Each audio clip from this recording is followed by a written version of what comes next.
Yes, sir. New time, new era, New new time. new lifestyle. God body a clock. Hey, I figured 7 o'clock would be a better time than 7:30, just because we can get in and we can get out.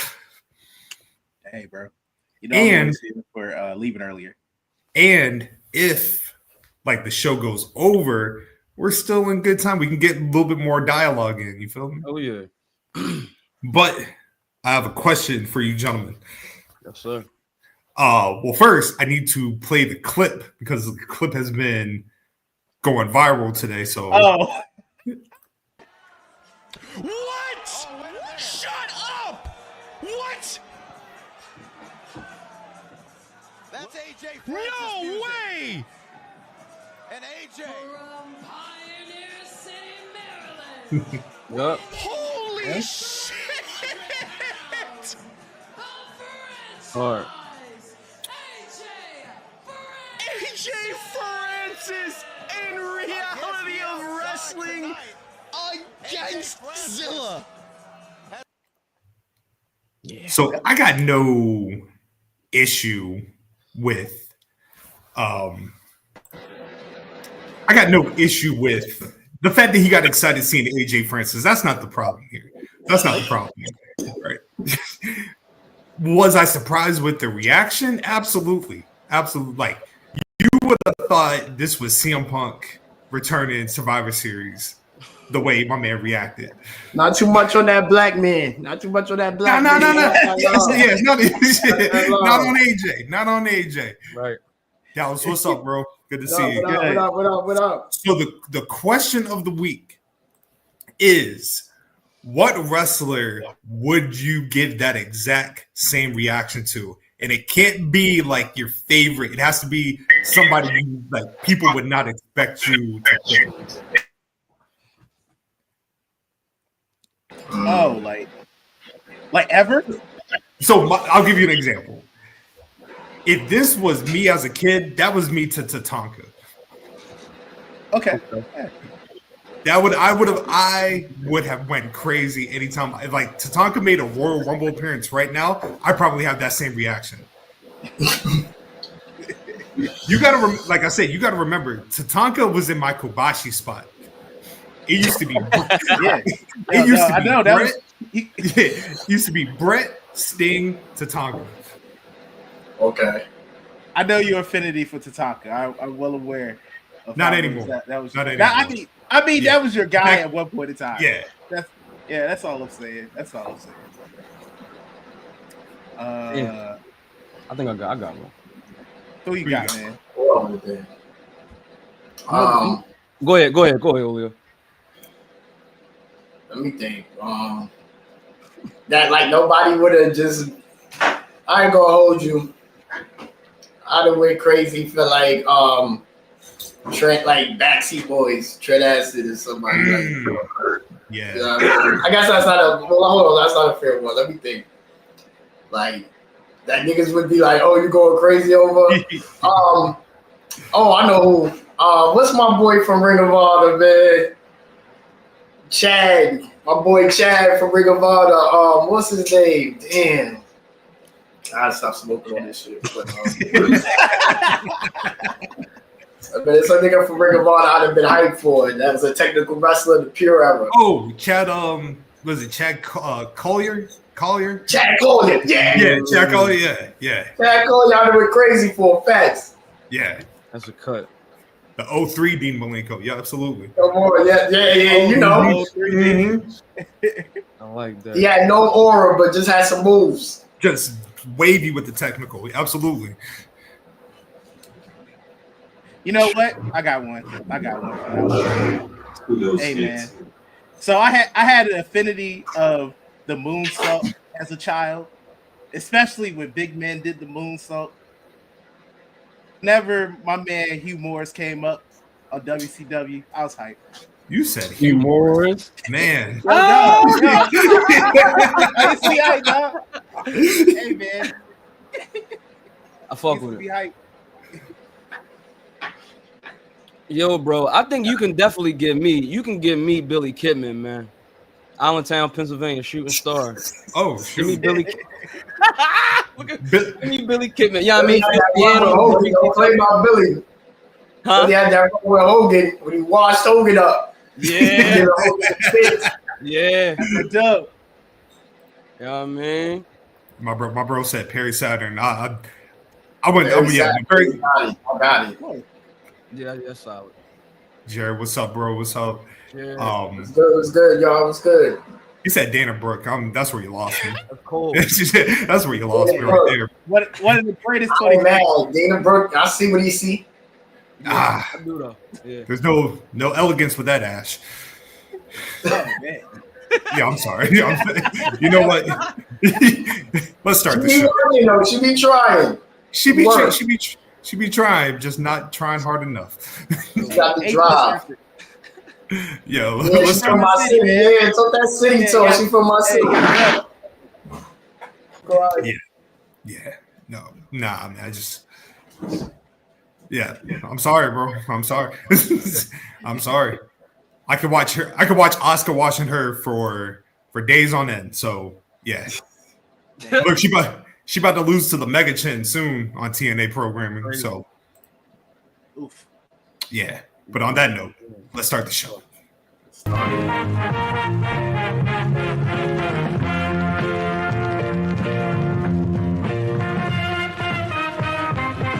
Real trap shit.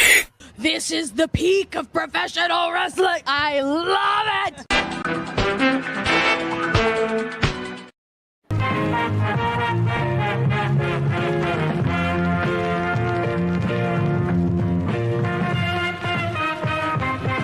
Real trap shit. This is the peak of professional wrestling. I love it.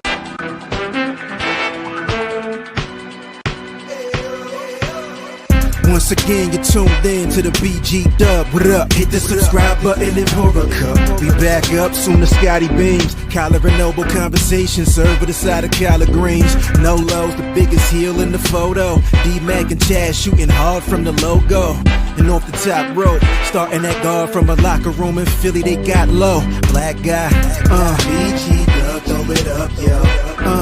Wolfpack, throw it up, yo. Sunday night's main event, and we live with it.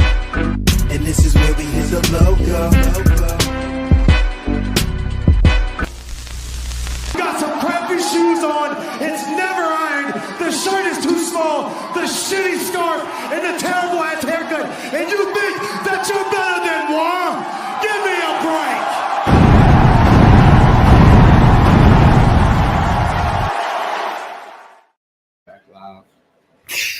Hey. Yes, sir. Yes, And welcome everyone to the 189th volume of the Black Guy Wrestling Podcast. Yes, happy Sunday to everybody. Happy Sunday. Happy Sunday. Send Video them was super taken. chats. Send them humping chats. Oh yeah. Oh man, we Drop your cash apps. Y'all gotta drop your cash app, fellas. Send some love. Yeah. Christmas, man. Christmas was rough. We did it for the yeah. babies. Yeah. About to bounce back though. Oh, without question. You know what? This is a special episode. Oh, yeah. It was a rough week, but I knew what was happening at the end of the week, so I was like, I got to make sure I'm on my A game today. So let's not even waste no time. Coming in first, it is your poetic Scotland Underwood.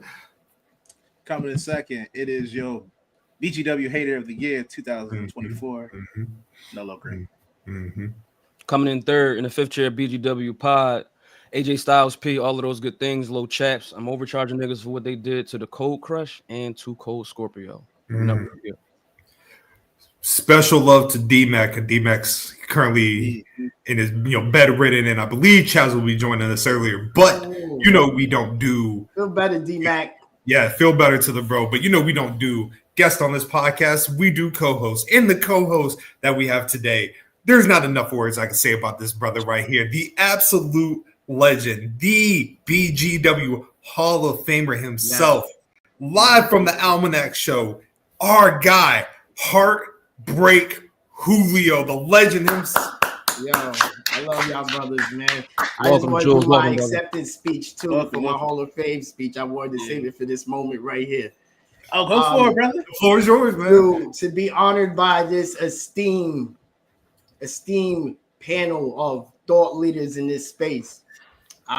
It's a true honor to be appreciated by fellow peers that's doing this, and and show the love and just give me my flowers. You feel what I'm saying? That shit really means the world to me. It motivates me.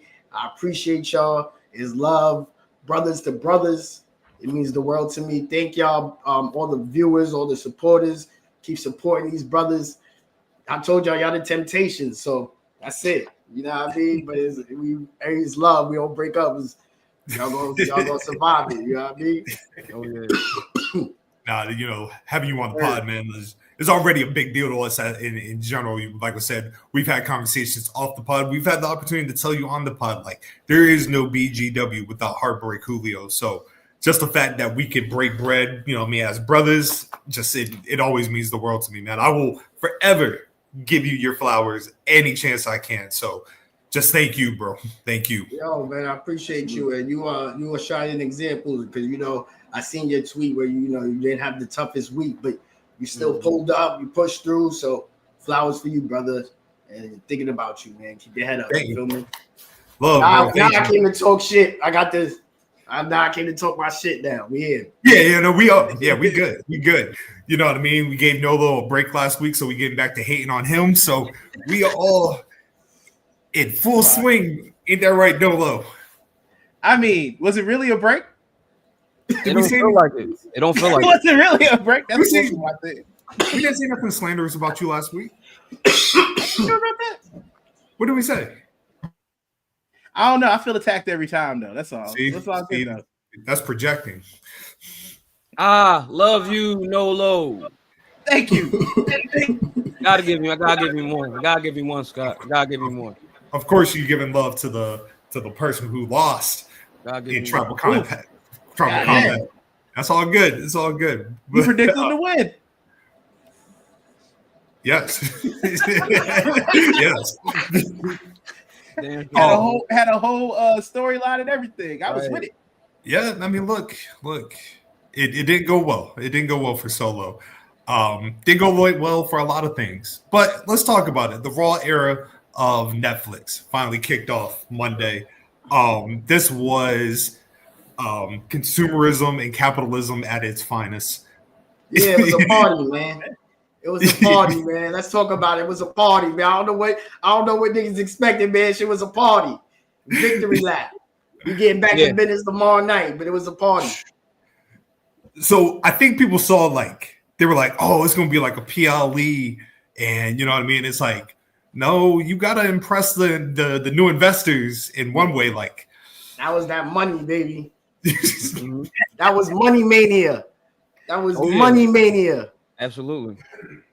Hey, I had my homeboy complain. He was like, from a casual viewpoint, man, there sure are a lot of commercials. I was like, welcome to wrestling, my nigga. This is what this is.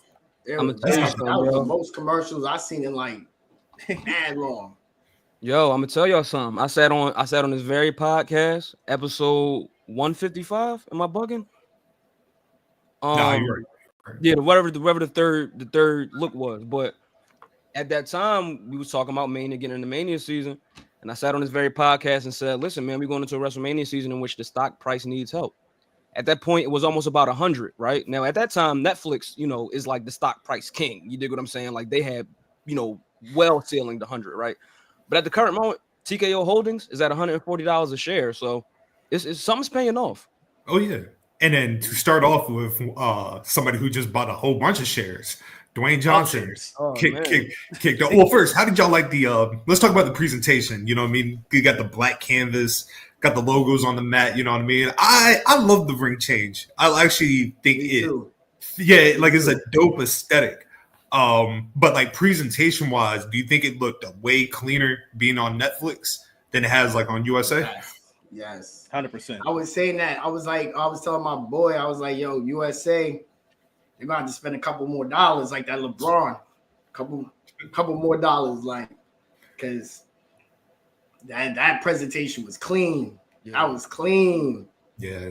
Nobody really do it like WWE when it comes to that shit. They got to get more of their flowers on like the Emmys. Like I felt Paul like, yo, we need to start winning some awards in here. We doing too much. Like this should be too clean. Like stop playing.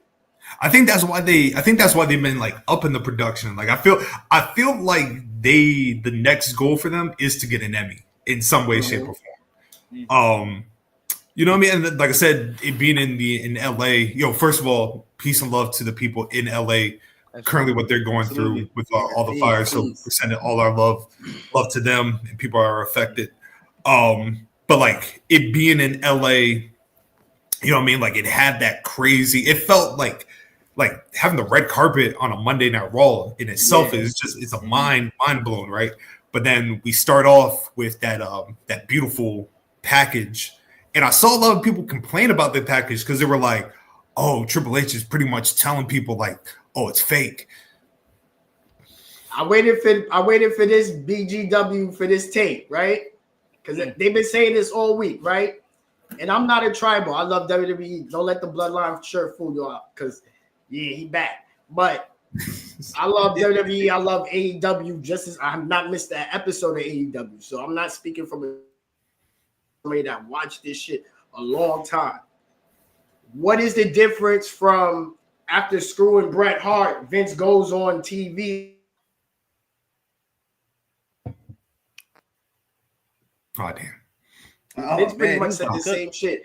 It wasn't the exact same words, but everybody forget Vince already did this shit on TV and said this shit is a work. This shit is so why y'all mad at Hunter for doing that? And Hunter, and I see the play was just like, because everybody that's a casual is like, oh, you watch that fake shit, That's why they was heavy on, this is fake, but we real niggas, we real athletes, we real this, we real storytellers. Because everybody's like, yo, this is when you watch people that don't watch wrestling, they're gonna tell you straight up, oh, you watch that fake shit. Still to this day. So that was like their combat to that, because people is looking at Netflix. Everybody watch Netflix. Everybody got a Netflix account. So that was the play. It was just like a lot of that, and y'all just forgot his. I know y'all, we don't like Vince. I get it. We packed him up, but he already did on the TV and said the shit was fake too. So I believe that it was done in a very sophisticated way though. Like, not for nothing, but Paul, he really is that guy now. Like, he really is that suit. You know what I mean? But not that suit that's like, that don't know nothing about this shit, right? He's like been here forever. You do what I'm saying? And I think when it comes down to telling the story of the WWE story, that's what this was about. We know what this company has been through in the last 40 years. We know who's now at the helm. And also, I really appreciated a lot of the B-roll footage, like in some of these things, right? Like we caught some Monday Night War clips in some of this, you know what I mean? Like clip from Nitro and shit like that. Like, so I was just really impressed by how the story was being told, if that makes sense. As somebody who demands the attention from everybody, Nolo, how did you feel about Triple H standing in the center of the ring? Because that's something you would do. You said I'm Triple H? I'm Triple H now? Everything about me? Who starts the podcast off? Technically you. Who does the introduction? After the intro video, yes, it is me. But usually the first voice everybody hears is you. So technically, would it be you? No, sir. The greatest host in the world? Oh, thanks, bro. I appreciate it. Yeah, man. Did you have a problem? Did you have a problem with Triple H starting off the podcast or the episode? See, Freudian slip right there. But I don't personally have a problem with it. I mean, at all intents and purposes, he is the face of WWE, especially from like a creative standpoint. So why would he not start the show like in this new era of Netflix and there's much pageantry that we got, which was beautiful. And I don't know if it was just because I've been watching on like streams for a bit, but all I know is when they was on Netflix, that picture was crystal clear. I have not seen it look like that good since they had like the 8K camera for that short amount of time back in the day. But nah, man, I for real, that was their time to talk their shit. That was their time to make a big introduction. because that's a lot of eyes for people who ain't watched like wrestling in forever. So why not? Yeah. Shoot, I had somebody at work the next day. One of the guys here, he was like, he knows I'm a wrestling fan. He was like, "Oh man, did you watch the Netflix show?" I was like, "Yeah." He was like, "Did Stone Cold wrestle?" I was like, "Nah." I was like, "Nah, Stone Cold didn't wrestle." He was like, "Damn." He was like, "Yeah." Like, I was hoping he was gonna wrestle. I like to think that Triple H, like I said on the on Twitter, I know his pacemaker was going insane. Man, you like think about it, man. For years, people are like, "Oh, Triple H is not Stone Cold. He's not The Rock." But to be the first face that people see on Netflix, that's a win. Yeah, you got it. That's a win. And then the real star showed up, Dwayne Johnson, and woo, buddy. The real final boss doing final boss things. We're gonna talk about it. Yeah. Let's talk about it. Crying. Was that the final boss or was that a TKO stockholder? That was the final boss. Hold on. This is to be continued of the last episode of the Almanac. No. Because you know what? I'm tired. I came to talk. Let's talk. That was the final boss. What a boss gonna do? Whatever the fuck he want. Hey man, I don't know, dog. I mean, I think he shows up like a in and out character when he feel like it. But he was looking kind of friendly to me, man. He looked like y'all didn't do the homework. You ain't do the homework. First off, he had his babies out there. He ain't trying to be on final boss, cuss the crowd out. There's too much money out there. You got to talk to the money real quick. Boss is doing what a boss do. What are y'all mad about? That was final boss. He doing what bosses do. So then he talked to Cody and he like, "Yo, listen, man. Y'all didn't do the homework. Because remember, back then, once he pinned Cody, he ain't have no more beef with Cody. He ain't have no more beef. I pinned you. Then you beat Roman. He like, all right, you beat Roman. You ain't beat me. I pinned you. That nigga they was passing belts around, passing rings around. Like, these niggas, they was, you know what I mean? Like, they was on friendly time too. Then Bad Blood. Now you gonna see what Bad Blood. He was like, "Oh, you teaming? Salute. 1, 2, 3, salute." Nigga been friendly with the nigga. He wild on him in Atlanta in Bad Blood. So it's not like they taking this, it's a deep turn of the story. Like, let that man cook, man. Like, this is a stress-free WrestleMania season, man. We gonna enjoy this ride, man. I'm tired of it. I'm tired, man. Niggas ain't even want Rock last year. Now y'all, Rock. Come on, man. Come on, enjoy the ride, man. I'm tired. These my goals. This rocking my top 5 for real. Like, nah, don't do that. Because I had to force, because I wanted the story last year. I ain't gonna lie. So I was like, yo, chill, Rock. We need this story. Now, here's the thing. Shout out to Miss Awesome Saucy. Cody loves Sting. Cody has that same vulnerability. It's called Sting vulnerability, where Cody can't help it. He just he got a good heart like Sting. So, and if you remember how Sting believed everybody, he knew Luger was going to backdoor him every chance. He still loved him some Luger. That nigga loved Flair. Knew Flair was going to backdoor him. He trusted Flair. Road Warriors. This is what Sting do. Cody got that same in his character. He took that from Sting. Y'all not doing the homework. I'm here. Look at this nigga, man. Come on, that's a boss. That's some real shit. Y'all, Cody almost cried in the crowd. Don't do. He did. Shots on live, man. Got Drew cussing. He got Drew cussing, man. Yeah. Got Drew cussing, man. Shout my man John Holmes too, man. We in the building. Look, man, when the Rock was at he was drunk for real. Now he was lit. He was lit the entire night. Robert drinking and driving too, man. I'm doing the fuck you want, man. Y'all said y'all didn't get the final boss?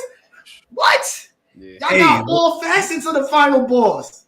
I mean, in hindsight, The Rock being in Bad Blood, going like that was probably him telling like, "Hey man, this story's done. I'm out of here, bro." Like y'all can move on now. Like, listen, man.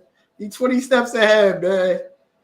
And okay, so like I I'm fine with this. Like, I didn't want The Rock and Cody at Vegas. I just like you. Like, I was done in Philly. Like, I was good with it. Like, I wanted Rock and Roman, and they can always go back to that. They can always revisit that. But as far as this Mania goes, like you said on the Almanac, like to go into this WrestleMania carefree, I'm perfect with it. We don't need The Rock. You know what I mean? Like now, could The Rock change his mind? Sure. You know what I mean? Like, oh snap! Yes, sir. Baby. Yes, sir. The boy in the building. Yes, sir. I'm smoking before you, man. What's popping? Where the cigar at, man? What's going on? I watched the show. I see what Chaz. I thought he had the cigar. I had to meet you like, yo, me already. Catch up. Yeah. So listen, I do the cigars, but I do it in the summer because I do the podcast outside. So when I'm in the house, I really can't do nothing. I respect that. Respect that. I don't want that smell. But just know, you come back around spring to summer, I got you, my boy. I might be outside too, man. I might do this shit on a yacht. Fuck it, let's get money. I'm there. Gang, what's good? Gang. What's up, bro? Shooting it. A real baby face. Good to see you, man. Real baby face. Yo, bro, what's this? What is that? What's up with you? What? I didn't even say. Come on, bro. Come on. I didn't even say nothing. Chaz, talk to me, man. Rock being friendly with Cody. How we feeling? In the words of Matt, second coolest nigga around. You know what I'm saying? Yeah, I don't know. That was a pivot that I didn't expect. I the fuck you dabbing the up openly? Jeez. Okay. I also think it's a part of the game. The way The Rock is, he does in this final boss form, he seems more manipulative, 20 steps ahead. So it kind of reminds me of a lull my opponent to sleep again before I go on for the kill. With the beauty, I think what he's doing is that you don't really know if it's going to be Cody or if it's going to be Roman, because like I said, that past Monday, that stare down, that shit was intense as fuck. I told Nolo my heart was beating fast as hell. Like I'm about to go see the pearly gates. That's how good that shit was. You know what I'm saying? So it's Rock, so I'm not about to say and be like what he can, he can't do. You know, he has the knowledge, he has the game. I'm going to assume it's setting up to something bigger. What that is, don't know. Yeah, he definitely not getting that pin back. What that is, we don't know. Again, I still have no idea what the main event is going to be. I'm still on the Roman Cody 3, unless we pivot somehow to Bianca Jade, but that's a black man's fantasy. So yeah, don't know, not sure. But I also know this isn't the end goal for The Rock. I ain't look at it as kayfabe. I looked at it strictly kayfabe. Oh, this part of the game that he's introducing that he didn't do before. Yes. It's been wacky though. He dapped him. He dapped him and said, "Yo, don't ever do that shit again. I love you." Yeah. Y'all forget. Everybody forget they went crazy in Mania. This shit jumped the shark after Mania anyway. So like, final boss, man. Like in my head, I just can't from if I was Cody, like you beat me in front of my bus. Like I can't enjoy something. And he shot at Mama Rose. And mom, you talking about my mama? I can't share news. That was crazy. That was crazy. That was a little too much. He was feeling too good. The mama was hitting. Yeah, the mama was real. The mama was real. He was hitting though. He was trying to let him know the ball's still here a little bit though. Lorenzo, talk to me, man. How we feeling about it? Yo, I think who we saw was 1,000% the final boss. I'm always listening to tone of voice. If we can go back to SmackDown when he gave that promo, he had teased his little Moana song, the whole "You Welcome" bit. The monotone level of voice he's at, and this is the thing for me with this guy. Like, The Rock is definitely the GOAT, right? We had a certain conversation here last week. I think we have these conversations, different iterations, right? The Rock is the greatest communicator to ever step foot in a professional wrestling ring, right? The Rock communicates while he's in ring, right? We've seen that all throughout 98, 99, but the way he communicates, nobody can communicate quite like him. The only person that comes close is Stone Cold Steve Austin, right? So there's these different categories and the different check boxes. South Philadelphia Nights, Raw after Mania, when him and Cody had that conversation, it's funny. I was taking my seat right when they was having that conversation. The tone of voice that he had with Cody and the crowd, right? Like that monotone level of voice, like that is the final boss. That is who he is. He talked about his title, who he got it from, why he got it, right? And the way he was saying that shit, like, no, like this is my shit. I got this from Muhammad Ali. Why? Like this is from the people. Yeah, like the way he's communicating with us is that of like he's kind of like sociopathic in a way. You know what I mean? So I think that, you know, he's this is him, bro. And I mean, granted, you know, Cody, I don't think it's really any better way to put it. You know what I mean? Like the Sting references and all of that, like beautiful. I think I see what y'all see, right? He's being a student of y'all. But yeah, man, I think by the time we get to April though, do we see like, I don't know, like do we see a Roman Rock match for the Ula Fala? Like is a title involved? What y'all think going on there? So that goes into the opening match, right? Roman Reigns, Solo Sikoa, Tribal Combat. Personally, thought the match was great. I thought Solo put on a phenomenal performance. You had Roman with the Kobe's on, you know what I mean? Excellent footwear. Everything was looking copacetic. And I thought it was, you know, obviously for the Netflix, perfect match to start the show off. You know what I mean? Like you want to showcase somebody like Roman Reigns to a casual audience, right? But Roman Reigns, he's now the tribal chief, which goes into Paul Heyman announced on SmackDown. Roman Reigns has officially announced his entry into the Royal Rumble, his first Rumble since 2020, I believe, if I'm not mistaken. Woo! Right? It's a long time. Yeah. Man. What are the probability that The Rock costs Roman Reigns? Like, that's the reason why Roman Reigns gets eliminated from, because I don't think Roman's winning, right? But you have to have Roman eliminated in some fashion that doesn't, like, they can't be, like, meaningless. That's where we're going to find out where we're going. Yeah. That's the best part about it. We don't know where we're going till that moment. And then we'll know exactly where we're going. And then we got to remember, I think they said January 27th, so a week before the Rumble, is the official tribal ceremony. So there's a lot of factors that's happening within that week.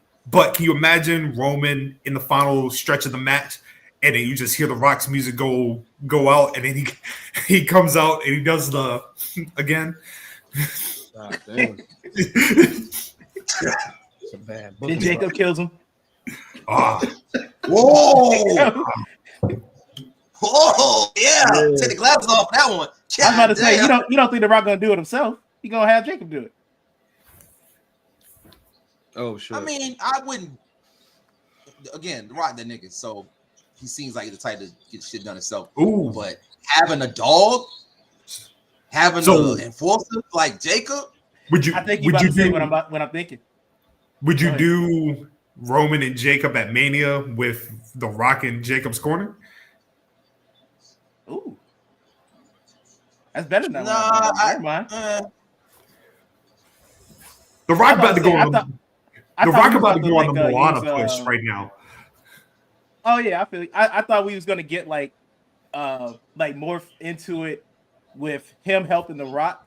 That could also like kick off him with the turn on Solo. Because Solo's gonna eventually come. He's going to come put his tail between his legs, come on back home, and then we're gonna get that wonderful moment when he's like, "I hate you, Solo," and then he murders him. We ain't say it on Friday. Good. That's pretty good. Oh, no, Friday. Jacob was full Solo still. We didn't say it on Friday. Hey, we got time. That's interesting. I like this, man. Does he have to turn on Solo though?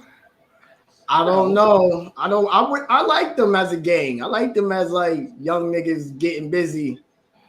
You know what I mean? But like, it's interesting because technically if we going off niggas' words, they all post the bout of Roman. Roman supposed to have a super bloodline right now, technically.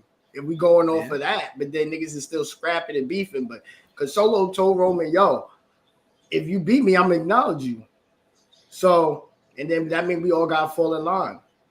Ain't that what acknowledging means? So, but this is, I don't know, it's about to get spooky. You know, I just want to point out, like, if I know Roman got the Ulafala, but like a real tribal chief would have been like, you know what? I don't need the Rumble. I'm declaring myself the main event of WrestleMania. Solo would have done it. Final Boss would do that. Yeah, Final Boss would have done that. Yeah. Final Boss, real tribal chief. Right. Oh no. Fatu, Jacob Fatu, this shit, like I definitely put Jacob Fatu like post Mania to probably have the best post Mania run that we've probably seen in a long time. Like they are very behind Jacob Fatu. Oh yeah. So I fully see Jacob and Roman having a match, and I want it to be like a Brock Cena type match where Jacob destroys Roman in the first match. Roman to do it for him too. He love him. Yeah. Bam. That's what I'm saying. A bit more interesting too. That's heavy. We should hang on to that. Let's listen in. Yeah. Outside of that, have we passed the that mark in the bloodline feud? Like, are y'all good? Y'all tapped out? Y'all good on it? No, I'm in. I'm in. Julio, what inning we in? What inning we in, Julio? Huh? What inning we in with this shit? We in the 5th. We in the bottom of the 5th. Damn. That's why because you gotta understand now this shit is what's so ill about this shit. Everybody is bleeding off into it. Like Drew, Seth, Punk, who else? Jay, Jimmy got sparked. Jimmy moving around like y'all ain't gonna forget me. Jimmy moving around good again. So Solo, it's like everybody, the whole thing is Cody and Kevin's beef is about Roman. So everything is Drew riling mad about Clash with Roman. You really ain't get smoked with Solo though, Drew. And that's the one that did it to you. We're gonna keep it 100. Yeah. You know, he picking and choosing. He picking and choosing. And niggas forget that Solo was not Roman ain't sent for Solo. Solo was sent from the OGs. Niggas forget that part of the story too. So the whole shit is like, I like it. I love it. Fuck, I'm in. Wherever we at with it, I'm in. Fuck it. I mean, one thing that I'm kind of holding on to, like not for nothing, like I don't know, like you know, we have had, you know, I just want to say rest in peace to the OGs. Yeah, rest in peace. Remember when they gave him the Ulafala on stage, right? And you know, the saga was continuing, right? And then we see that, you know, we get the news and we see the funeral, you know, put pictures and stuff like that. Then we get the next news.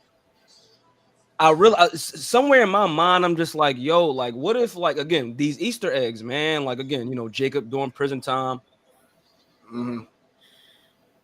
because of the OGs not being here with us no more, like, to me, it makes sense that these types of things are taking place in the bloodline. It's like this shit is going crazy. You got the young boy over the OGs sent them. You know what I mean? Once they go back to the creator, like he running wild around this bitch. You know what I mean? Like who knows crazy that they had? Who knows what those conversations sound like that they had with Solo? So I that's a little personal Easter egg for me in it as well, if that's okay. And Rock is the OG now, right?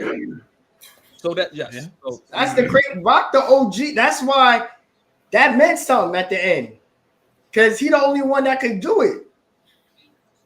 Fact. Yeah, he's the highest. Yeah. Damn. That's the crazy part. Yeah. I love this shit though, man. It's WrestleMania season. I'm getting hyped. I'm about to watch Raw fuck Classic. Rock. It's all about Roman. Get the fuck out of here. She said fuck Rock. Fuck that nigga, man. Oh yeah, Chaz was here last week. Love who you love, King. Chaz was not here last week for the discussion. Yeah. Chaz was here too. I'm playing, but the way, because I was listening to everything, kind of connecting the dots in my head. This does definitely end with Rock and Roman in some way, shape, or form. Yeah. Because Roman is the Iron Man of this universe. Roman started this. It has to finish with Roman. And The Rock is like Thanos. It has to end. That's the complete story. Now, how you get there, don't know. Because again, like y'all said, there's so many still layers of this shit. And I'm not bored with the others now. I'm not bored with learning what happens with Jimmy Uso. I'm not bored with learning what's going to happen with Tama Tonga and Jacob. I'm not bored with that. I'm not bored with learning, okay, where does Solo go now? Right? Yeah. I want to know these things. This is why this is the greatest story ever told, because we never seen so many sublets of one thing that was supposed to be over a couple years ago. Like we I don't know if y'all was saying, but I know a majority was like, why is it still on? This is that it's at the 9th inning, da da da da. And nigga, Cody winning was just the start of a whole nother section. Yep. So like I said, this is definitely Marvel coded. Iron Man is definitely Roman, and in some way, shape, or form, it ends with him. Speaking of ending, Rhea and Liv. Oh yeah, thank God. That was time. We got what we wanted. We won. It was time. We didn't have to wait for Mania. We got everything we wanted, man. Somebody won, and hopefully we ain't never got to see them wrestle again. Hey, bro, we about to like get 2 years. We about to get Rhea and Raquel at the Rumble. Relax. Relax. It's not. We done with Rhea, and we got time. We got to fill. We got time. So I mean, like I said, going into, like, I think we talked about it a couple weeks ago, like credible challengers for Rhea going into Mania. And you know what I mean? Like, you could do the Raquel match. Do I want to see it? No, not me personally. I'm sure somebody does, right? But these next few weeks is all about building. What's that? I said, shout out to Chaz. Yeah, Chaz want to watch it. Yeah. He gonna lock in. You gonna lock in. I'm from outside, though. You know that, yeah. And listen here, if I told you I didn't want to see WrestleMania 92, what the hell makes you want to see Rhea versus Raquel? That was funny as shit. Thank you. That was a guess. That was funny as shit. But like, who are your picks going into the Rumble? Right? Obviously, we don't know who's in it, but like, who are your leading candidates to wrestle Rhea for the event? And keep in mind, right? I don't think they're doing Rhea and Becky. I just don't think that's a match I want to see at Mania. Like, Becky can return, that's cool, but I don't think it should be Becky. Who we liking? Who we liking from it? I'm gonna go with. I think Bianca's gonna win this year. I think they're gonna pull the trigger with Bianca and Rhea. I feel like Naomi was the one that backdoored Jade, so they may get that off. But yeah, I think it's Bianca and Rhea. It's time for that Mania. Like, let's take it there, give it that. I can see that. I'm about to say, I would love for it to be Bianca. So, because that's a match that we have been waiting for like literal years now. Yeah, it's time. The main roster, yeah, before it to actually happen. And if you want to get like this, Magic and Bird shit off. That's the perfect matchup right there. Yeah, it's time. It's time for the first one. Yeah. Put that at WrestleMania night 1. Yep. Main event. You know what? Vegas is perfect for it, I think, too. Yeah. Like, it's something about their like comeuppance in the company, and Mania being in Vegas, and like big fight feel. I think I like what's going on with that, just from a setting standpoint. I'm on Team Bianca too. The only reason I hadn't even give it a thought, not to say she doesn't deserve it, I was moving Bianca to next year, because I don't know what's going to happen between those three, Jade, Naomi, and Bianca when Jay gets back. But I see Charlotte going for the other chip. So yeah, I would probably go Bianca. Big Y'all. Big y'all. Right. Yeah, she back. What we think about Alexa? Ayo. Peace, brother. That's my boy. He's a good guy right here, boy. Ayo Baker, good fucking guy. Great guy. Absolutely. Lorenzo, don't bring up Alexa Bliss on this podcast ever again, bro. I'm only asking because of the IWC. I seen a lot this week. I don't know if y'all were saying certain things, but like I just want to know what y'all. I don't know what y'all man said. Don't ever bring her up again. Hey, look, man. If Alexa coming back to the Graps, that's perfect. Once again, can Alexa Bliss? Do I want to see an Alexa Bliss Rhea Ripley match? No. Oh, real quick, sidebar. Have we ever put stock into the idea that nobody attacked Jade and that she just did it to herself? Oh, you call her anything? Yeah, like I just wanted to bring that up, like, because if Naomi didn't do nothing, we owe her a big apology. A black queen would never take herself out of getting some bread every week in TV time. She would never do that. That's a good point. Black queen would never do that to herself. Someone had to stop her. In glass in her hair, that was messy. That was a good point. Doing that. That's law. Mm-hmm. I'm still on Jakara and Lash did it. Damn, they might have did it too. Man, watch it be Alexa Bliss. That's whack. Ugh. That'd be nasty. Nasty. You think it gotta be somebody black or it gotta be somebody like if it's somebody white, it's nasty, right? Yeah, if it's somebody white, it's not looking. This has Triple H's. That's a hate crime. That's a hate crime, dog. I would have Triple H's fingerprints all over it. Damn, that's nasty if it's a white person. Damn. That's gonna be a bad John if it's bad John. But going back to Bianca and Rhea potentially, I love that because like for it to if it does happen and it does main event night one, like they could do so much to build up the historical significance of that match. Like I can see them pulling out like Stephanie be the one, like Stephanie staying in the ring while they're making their entrances. It would be a big time. It would honestly be probably the most prolific main event for Vegas, right? Because you could go the route of like Cody, Roman 3. You could do Cody, Cena, whatever. But just the idea of like the two biggest women's wrestlers in the game today in Rhea Ripley and Bianca, like that's just money right there. That's money for Vegas, and you already know the publicity for it in itself would be top notch. Oh yeah, and that's a true main event. That's the main event. You can close the show with that. Yeah, easily. That's tough. Yeah. I see the vision. Yeah.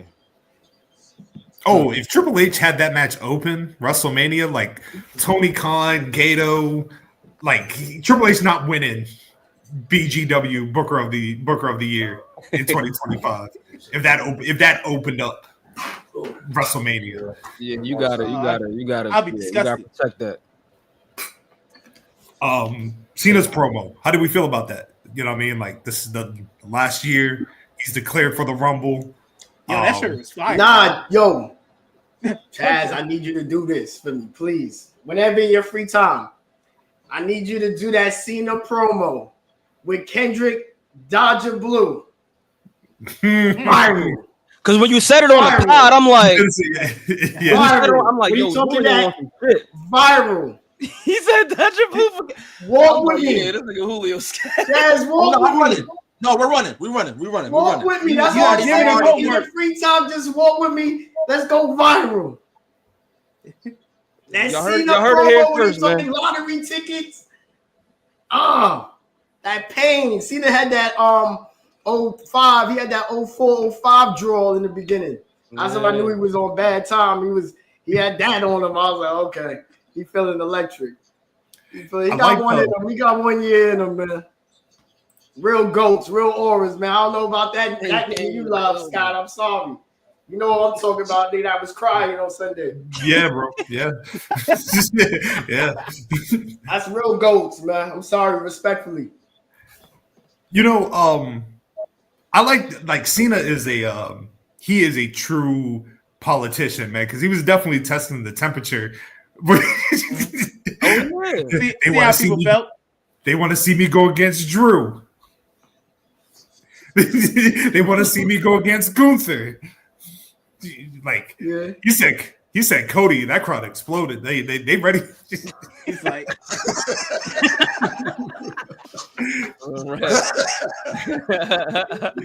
man. Oh shit.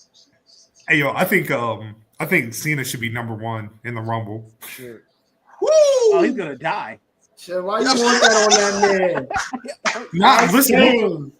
He gonna be so tired. Listen.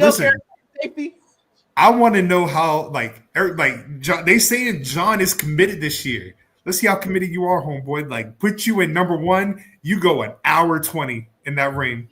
You know, it's the vaulted the real vaulted number of the Rumble is 3.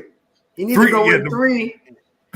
The Flair number, yeah. Yeah, you need to go that Flair number, that AJ number, go just relax a little, you know what I mean? Like, because you know what's gonna happen? The Rumble is gonna be Cena's, like, for the guys he can't work with for the year, like it's a great opportunity. Like, I would love to see a face-off between Gunther and Sheamus, right? Even like maybe Gunther against like some of the younger guys, like you could see like the first face-off between him and Melo, right? Obviously the big one is going to be him and Punk. Like, that's like, if I was to be a betting man, I would say that would be the final 2 of the Rumble, because I know that would get the crowd rocking all the way. Yeah. I need Braun Breaker to spear Cena back to 05. Say it again. I need Braun Breaker to spear Cena back to 05. Damn. In Rumble? Let's get negative. That's a negativity. Cena number 1, Braun number 2. For the love of the game. For the love of the game. It's gonna happen too.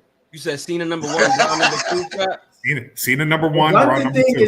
Gunther thing. Now the Gunther thing I love, but it's not gonna happen because he's the champ. So it's like I really want Cena and Gunther. That's my mania. If I had like my pick, I want Cena and Gunther. I don't want Cena and Cody. I want Gunther and Cena, the good old fashioned, patriotic American story, old man, young champion, like 100 million stories you could tell. That's classic Mania for me. But, you know, everything else, everybody's going to cook with Cena. So Cena's definitely going to have an early number to cook with everybody. He's going to have an early number to cook with everybody, for sure. It's definitely going to be a single digit, though. Yeah. Even if you got him, my guy, number 9. Yeah. Yeah, I mean, Ew, that's nasty. It is. 9 is good for him. 9 is good for him. Yeah, I mean, 7, 9. So, yeah, I mean, like, I said 7. I mean, it was 7. 7 and 9 is good. My man wanted to put him at number 1. Might be asking too much. If you ask me the neighborhood of 7 to 9, I think Uno is better than Uno. 1 is tough. Shoot, when he comes out on Raw and he's like, I'm making myself number 1 because I want to see if I still got it. Don't come at me. Oh no, I'll give you all the props. Hey, look, they could do the spot where he enters number 1 and then somebody takes him out, like they put him through the announce table and they stretch him out, and then he comes back around 29. The old reliable Cinema. It never goes wrong, bro. Right. It never goes wrong. Can't lose with that one.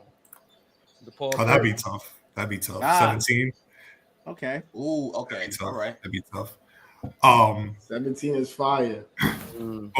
Before we get to Roman or Rollins and Punk, let's talk about somebody who was not favored in the LA crowd.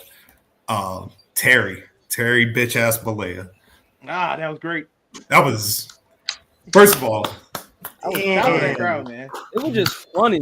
Round of applause for LA. Yeah, round of applause for LA. That was the funniest moment of the night, besides McCauley. Oh, McCauley. Yeah.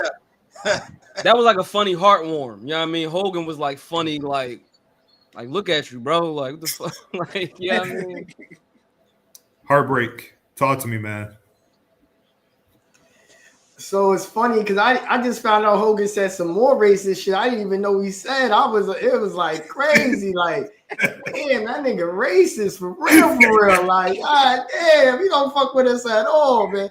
And Hogan retweeted some shit. I had did a Hollywood Hogan song. I ain't gonna lie, before you went bad, I had did a Hollywood Hogan song. And nigga retweeted it. I was hype. I ain't gonna hold you. But that shit really did break my heart when Hogan did bad. But you know, they packed him up. That shit, you see, I ain't never seen the nigga. He been booed before, but I never seen the boos go into his bone marrow. He was like he got old and lean. What would you say? His bones was hurting. Like his bones was hurting, like it was raining. His bones was hurting. Like this shit must have rained real quick outside. Because he was hurting. Like I ain't never seen the nigga. I seen the nigga get booed. I watched this shit a long time. I seen him get booed for decades. Never seen it affect him like, you know what I mean? And shout out to Jimmy Hart, man. Jimmy, I love you, Jimmy. I'm mad you had to get that, but you can't stand next to niggas like that, Jimmy. Let that be a lesson, man. Hey, fuck Jimmy Hart, man. You know what's crazy? Damn, what'd he do? What'd he do, man? Hey, you know what, Hulk? You know what, Hulkster? You're right, baby. You know what I mean? Those blacks be going crazy, baby. Yeah, no, fuck Jimmy Hart. You know, not in the office, baby. You know why I was different though? You know I was different than any other decade, Julio and gentlemen. It was different because that, and this is like you said, Julio, it's the op spot. That's gonna be a tough place to play some basketball in, depending on what the Clippers end up doing. But that Inuit Dome, like the way that the shit is built and the way that the noise descends upon the floor, like this ain't like Wells Fargo Center or like the Fiserv Forum in Milwaukee. Like this is not your typical arena. So I think like the decibelity of the crowd's boo, like it just like that shit was different. He probably like, what the fuck? Like, he probably felt like he was in outer fucking space. Like, he probably didn't feel like he was in an actual wrestling arena. That Inuit Dome different, bro. That was a bad move by WWE. Look, if they had waited literally 1 week and put him San Jose to the UFC show that's happening next week in LA, I guarantee the crowd reaction to him would have been way different because UFC, they already borderline on that side anyway, right?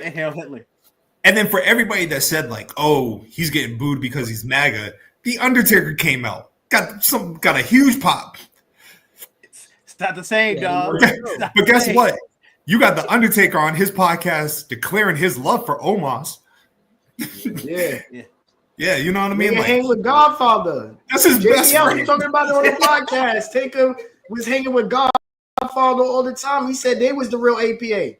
Yeah. Taker fuck with niggas, but Taker love white shit too. You do. Yeah, white Texan. Yeah, he is who he is. From back in that good. Yeah. Jimmy Hart legit looked confused. He was like, wow. That man was shocked. He was like, wait, we're supposed to get booed like this. Jimmy did bad, man. Jimmy did bad. Jimmy thought it was 9-4. Fuck out of here, Jimmy. This nigga bugging. Jimmy fucking bugging, man. I thought it was 9-4. Fuck it. I was young to give Jimmy a pass. Fuck Jimmy. You right, man. Fuck Jimmy. Anybody told Hogan to shake that shit off. And I ain't gonna hold you, Ray. We saw you too after that, too. Hugging on him. Yeah, Ray was looking crazy. Ray was looking... I'm sorry, Ray. Ray, I'm sorry. I'm sorry, Ray. You was hugging him, and you called him a goat. He embraced him. Listen, I just want to say something. Scott is 2 for 2. Huh? What'd I do? But you're 2 for 2. Okay. First Ricochet. Okay. He 2 for 2. I'm gonna leave it there. I'll tell you a lot of things, my man, but I won't tell you a lie. Mm-hmm. I know these things. Yeah, Ray was looking crazy in that picture too. That's why Ray be getting his ass beat all the time. Yeah, man. Because nigga makes terrible decisions. I heard a little bit, Ray. One last thing about Hogan. I knew shit was real when he said Macho Man's name and the crowd booed. I've never heard a crowd boo when they hear Macho Man. Like, They just They heard knew why they just was using doing him, his man. voice. Randy was in the afterlife. Like I told you. I told you. Macho seen him in a dream that night. Facts. Real shit. Punk and Seth, like Oh, man. like y'all were Come saying on, in man. like y'all was saying in the Almanac Show, man. That shit was for That was 06 for us. 07 Ring of Honor, man. That was for us, man. Video Wire boys, man. Ring of Honor boys, man. That was for us, man. Game boys, man. Gay boys, Shout the out to that, ROH man. forms. Yeah. Come on, man. That was for the guys, man. And they did well. They did well, man. Shout out to Philly. Shout out to Chicago Ridge. Shout out to the Hammerstein Ballroom. Mhm. Shout out to all the ROH haunts. All of that. Fuck Noah. Them niggas just always whoop our ass. I'm still mad about it. Keep it 100. Fuck it. That's what I like right here, man. When y'all start talking this shit. Yeah, they got me started low. I'm good. I'm about to Yeah, no, I know what time I'm it back. is. I'm Right. good now with my brothers. I'm comfortable. I'm forgetting this shit on. You on? My bad. Yeah. Do y'all ever get nervous watching Punk? Like this Yes. gonna be the one? Yes, Not anymore. He back. Not anymore. Okay. He back. He back. He so back. I Joe see it in his all- eyes. He back. At first, Oh, shit, man. it was shaky, but he back. This was what he needed. He needed to see his young boy. Mm-hmm. He needed I'm to not see his doubting real son. Punk. I'm not doubting Punk. He seems like he wants to be all in. It's like I don't know how much his body I can doubt. take. I'm with Father Time. Father Time Right. undefeated. Right. Yeah. My man. So that's my concern. And my man It's like- already does get hurt. So I just be like, Right. it'd be like some. It don't even be like the hard spots that I'd be like getting scared about. I be thinking like some routine shit. The motherfucker could just go get hurt, and I'd be like, damn, man, not my guy. Yeah. But you And know what? It would suck because he's doing so well. He seems like he's having a fun time. Like you can tell the joy is back, and Hey, he's man, really listen. hooping for us. Let's not jinx it. Let me knock on wood real quick. Oh, I Right, got I'm sorry. Yeah, let me knock on Now, y'all got wood real quick. Punk not working to the Rumble. He done. Shit, put Cena at number 1, done. Punk at number 2. Oh, yeah. Let's really test. Let's really test. Oh, you this want out. him to wrestle twice in a month? Yeah. Damn. Asking a lot. How And bad he want do him you to want wrestle the match that he got. How hurt. bad do you want to be in the main event of WrestleMania? Real bad. You fuck around, trigger Punk. He might black out. You say it like that. What happened? I said all that's gonna happen is Rock gonna take it again.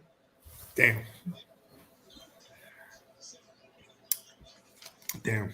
Yeah. I mean, but so what's next for Seth though? Right? You know what I mean? Like, I personally would love to see a rematch at Mania between the two, but it doesn't look like that's going to happen. But what do we see for Seth? He going crazy.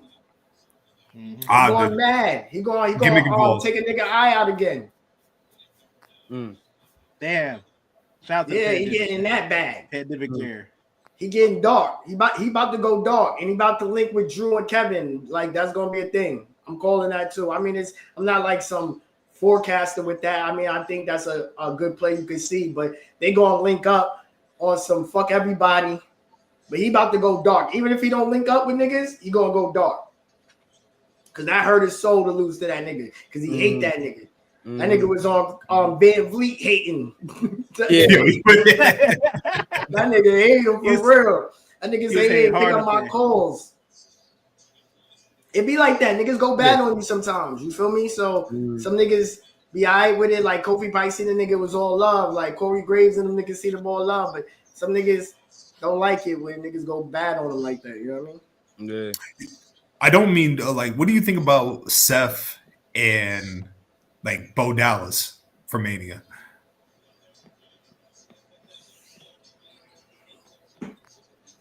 Where you leading with this, Scott? Where you going with this? You see everybody's face? Did you see everybody's face? God damn! I'm just hanging on. Because I love both. Okay. Go ahead. Let me see if I can put my booking hat on real good. Let me see if I can make it work. All right. Let me see if I can make it work. I'm just listening. Because everybody looked at you skeptically. No. Okay, this could work. This could work. We all remember Seth and The Fiend. Okay. The reason why Seth is the way he is today is, if we're going off of the storyline that of what The Fiend was, we got Seth freaking Rollins because his interaction with The Fiend, right? Mm-hmm.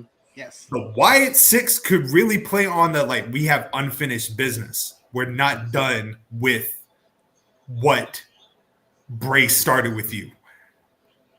Like, you know what I mean? And on a sentimental value, to get Bo Dallas on a WrestleMania card would be special in itself. And I just feel like they would have a good match, right? I think we're looking at, like, are we thinking like maybe it's not a WrestleMania caliber match? You can make anything a WrestleMania caliber match, right? I'm with you. Hey, man, you know what? You have brought me around. And to continue with it, when they say they have unfinished business, because Seth, he's the original betrayer. They love attacking people who go against their family. That nigga, that man had someone go back to his entire family and round up after turning on him. Mm-hmm. I don't have my microphone. I need y'all to stop doubting my booking abilities. No, do what you do. I propose a match. I just wanted to listen. When I propose, other day I was watching Shield Wyatt's from Chamber. It's just a prerequisite for what you're talking about. I feel like, I don't know, it's different. I'm okay. Let's listen. I mean, don't ever get the Wyatts fucked up. They gonna have that Mania moment. They gotta do that for Bray on the biggest stage in Vegas. It's 420. Nigga, the Goblins is out. Nigga, the Sickos is out in Vegas. It's gonna be lit. Like, I would love that. I really fuck with Bo Dallas. I always fuck with Bo Dallas. Bo Dallas is great talent. He is gonna carry on. They're not going crazy with they're trying to make the Wyatts a special thing. I know people don't really like that. I like them in AOP and carrying them niggas. I fuck with carrying Cross too. Because carrying turning everybody into their true self. That's what I need him to get a Mania moment too. Fuck it. I mean, he ain't been wrong. Every time he gets talking. No, he hasn't. Every time I don't be wanting to listen to the nigga sometimes, but he do be right. He's the Laker reincarnation. Like Matt Hardy used to throw niggas in he's that. You get in the storyline with him, you go find your true self. Mm-hmm. I feel it. I fuck with it. That's all I got. Yeah. Let's see. NXT. We don't talk about NXT at all on this program. Not for any particular reason, just shit really don't be happening enough on NXT to cover it up. My nigga Dre, big NXT love. Shout out to Almanac Show, my brother. You already know I'm texting him right now. I'm texting him right now. You know what I mean? We're talking about bird talk shit. About it sometimes. It's not a lie. We don't talk about NXT? We don't really, we really don't. Like, we talk about big moments, but we don't talk about it like week to week. I don't know why Oba Femi, the future is Oba, Jacob, and Braun. And who's going to be the fourth? Because it's going to be like Edge, Cena, Orton, Batista. It's going to be Oba, Braun, Jacob, and one more nigga. Melly. Hello, yes. That's the four. Yes, that's the four. That's the four. I just wanted to say that on record too. That's the four. So Oba, you know what I mean? Like, he's beating Trick. I can see Trick going into the Rumble. Like, I don't think there's nothing left for Trick to do in NXT. Yeah. Yeah, it's nothing left for him to do. It's time to get some Booker T money. It's time to get some Booker T money. Mm-hmm.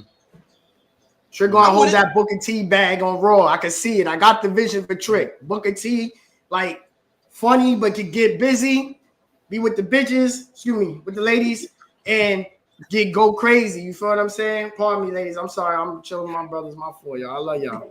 But you know what? I just gotta paint the picture though. We talking real nigga. We gotta paint the picture. Yeah. Trick with the biddies. You know what I mean? Funny, but then fuck shit up. Booker T. We need that and give him like one little couple title shot runs just to shake the Raw up. I see it. Trick do got a nice title run in his future. Yeah. Good IC title run. I'm not gonna say I'm not gonna say he doesn't have a heavyweight title on either, but we have to get there. He has the charisma. That's easy. He has the potential tools to be built around in that heavyweight title shot. But for right now, yeah, I see spot definitely out the gate, and then just allow the people he works with and the veterans, especially Booker T, to kind of mature him, because right now, heavyweight, obviously not, but I see the potential if that's what he truly wants. Well, that nigga titleist right now. Nolo, talk to me. The Oba Femi guy. Yes, sir. Yeah. He is titleist. He lost to the ruler, the once and the present king of NXT. And this is what we've been waiting for. We have been waiting for Oba Femi to rule over NXT. He had the North American Championship for a while, but we've been waiting for him to get the big belt NXT for a minute. Because, like Scott has said, even if he went up to the main roster and won a world title tomorrow, none of us would be mad. We'd be like, that makes sense.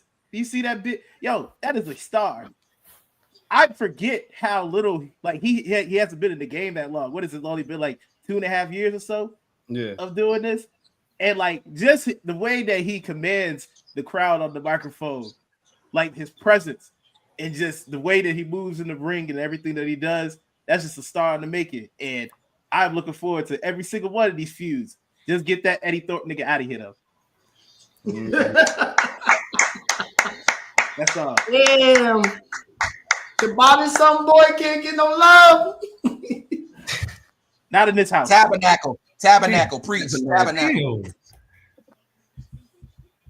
Not in this house. Wow. If I didn't say Hank and Tank to get off my TV award, Eddie Thorpe will get off my TV award.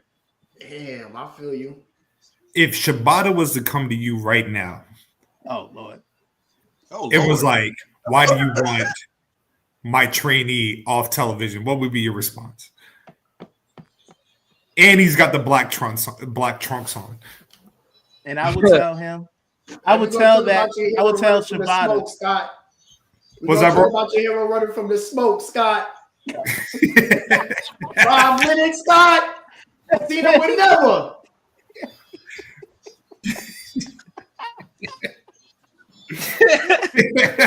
Y'all let that 5 minutes. That's your king. 5 minutes. Man, you the president? Don't do that, man. Oh man, you the president. My fault. I'm sorry. Yeah, we're not disrespecting Tanahashi on this podcast, man. Hey, you were disrespecting him at the show. I came to talk to you. What are we doing? I came to talk to niggas about their kings. Niggas always want to talk to me about my goats. I want to talk to niggas about their goats. Let's put some shit in the light. None of my niggas would have did 5 minutes. My niggas get suffocate with the bag for this shit. You understand? Niggas put bags over their head for this shit. 5 minutes. That's crazy. But yeah, my fault, y'all. I'm sorry. I'm done with Tanahashi. Brian was wrestling Alex Riley on that WWE kids show. Yeah. 320, what, 325? They went, yeah. It's all a cycle. You feel me? Yeah. Lorenzo, talk to me, man. Oba Femi, how do we see this title run going?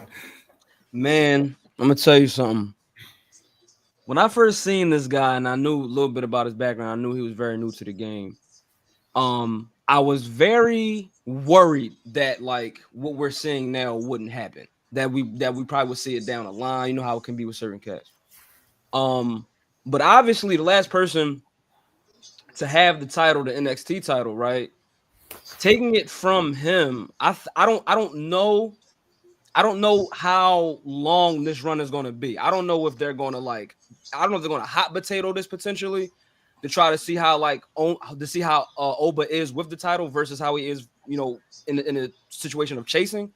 But I mean, my hope is that like he holds on to this. I think we got how many more weeks until Rumble? Yeah, I think he pretty much walks into TakeOver as champion and can walk out. But just depending on what the temperature is going into TakeOver, I don't know. I just want to see if they really. I think this is like a test right now. I don't know if this is the actual coronation. It is. and I say that because of how it came in this triple threat match. But yeah, I'm still kind of listening right now. But I'm, to be a one-time NXT champion this fast, man. I'm like, damn, like this is really what we needed to see. But I think moving forward, it's like, I think we might see like a bit of a switch situation in which, like, they might have him chasing. But you're going into takeover season, man. I don't know. I think that like he got this shit. So I see him winning the Rumble. I mean, not winning the Rumble, being in the Rumble. My fault. Yeah, and he definitely can still be in the Rumble as NXT champion too. That's true. And then you can even build him up even bigger with like the spot where like everybody eliminates him out the ring, and like you put over like you have like, and I would put like big stars in the match for the moment to eliminate them. Like if you had Cena, Punk, Roman, a couple other guys all coming together to eliminate Oba Femi, if that wouldn't be a stamp of approval for him in his future. This Rumble has a chance to be truly special. One of them ones, man. Like, I don't want to get too hyped, but it's just like everybody cooking. It's like everybody deserves the spot that everybody that's gonna pull up. Hopefully, everybody's cooking. It's at least 15 cooking. Stove on. I actually got a question real quick. When we did our award show, did any of us mention Roxanne Perez for Women's Wrestler of the Year? We did not. We should be ashamed of ourselves, man. We really should be ashamed of ourselves. They were talking about that. That's what Jules said that, right? Yeah. Yeah. Mm-hmm. It's her and Mercedes for me. Period. Her and Mercedes. That's it. I don't even think that Roxanne should really get a title taken off of her, though. Oh, you think it was too soon? A little bit. Wow. Really? Yeah.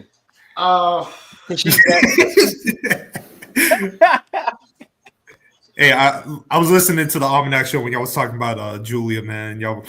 You said give her one more year in NXT. I'm about to get my passport. I can't go to Japan, so I gotta chill. Put me on the Charleston suspension. I will say this about Giulia. I love Giulia. I actually agree. I think one more year in NXT would benefit her the most. I think what's happened is I think when Giulia came in, like the focal point was going to be her in NXT. Like she was going to be the female wrestler of 2024, 2025 until she gets to the main roster. I don't think she anticipated Stephanie Van Creer coming because I think Stephanie has instantly surpassed her as who I would put the focal point on as far as like the woman wrestler to carry NXT. Yes. I'm about to say, man, because we love Giulia and I love everything that she brings. I loved it when she was on the Stardom. But like one clearly looks more like a bigger deal than the other one. And and sadly, they both came at like similar times, but Stephanie is the one that looks like the bigger deal. Like the one that the moment that the light is on her, she continues to shine more. And like we said, if you give Giulia like a little bit more time, I think she'll get there. But I think Stephanie got it already. Yeah, they definitely making Steph wait a little bit. And we know why. When you look at, because I think that like Stardom, right? We're hearing about all of the interaction like lately between like, Japanese companies and American companies and shit like that, right?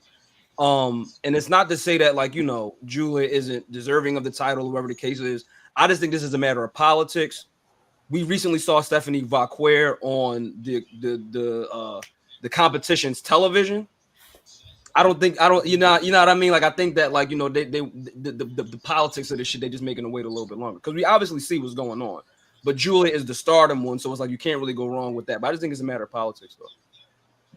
I never seen her before, so like I didn't watch Stardom, but I see what everybody sees, and I just think sometimes they have some of our international talent have trouble transitioning to the American style.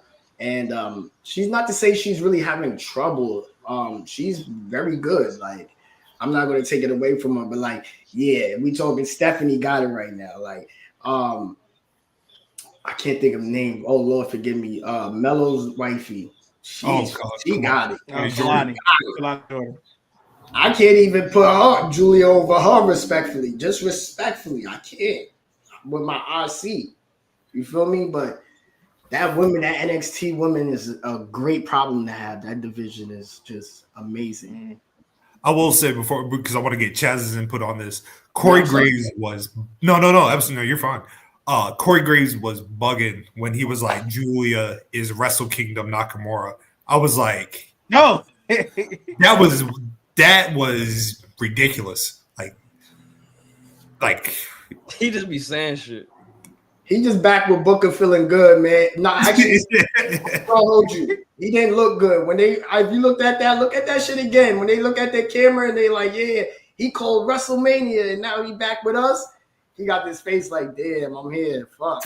But then I remember like him and Booker had got good chemistry because I remember Booker T was about to run down on him at like Starbucks or something. He was.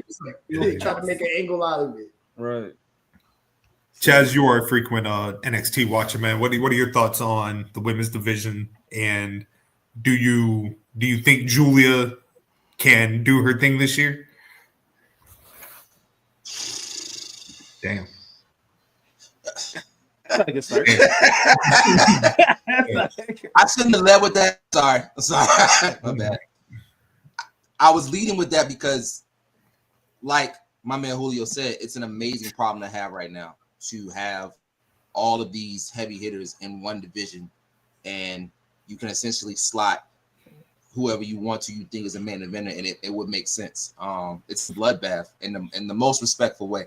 And this is what we always wanted. We always wanted like a good problem to see like, all right, now there's a legit argument about who can be this person or this person, where maybe a couple of years ago you knew it was maybe 1, 2, or 3 and everybody else was just, chopped liver.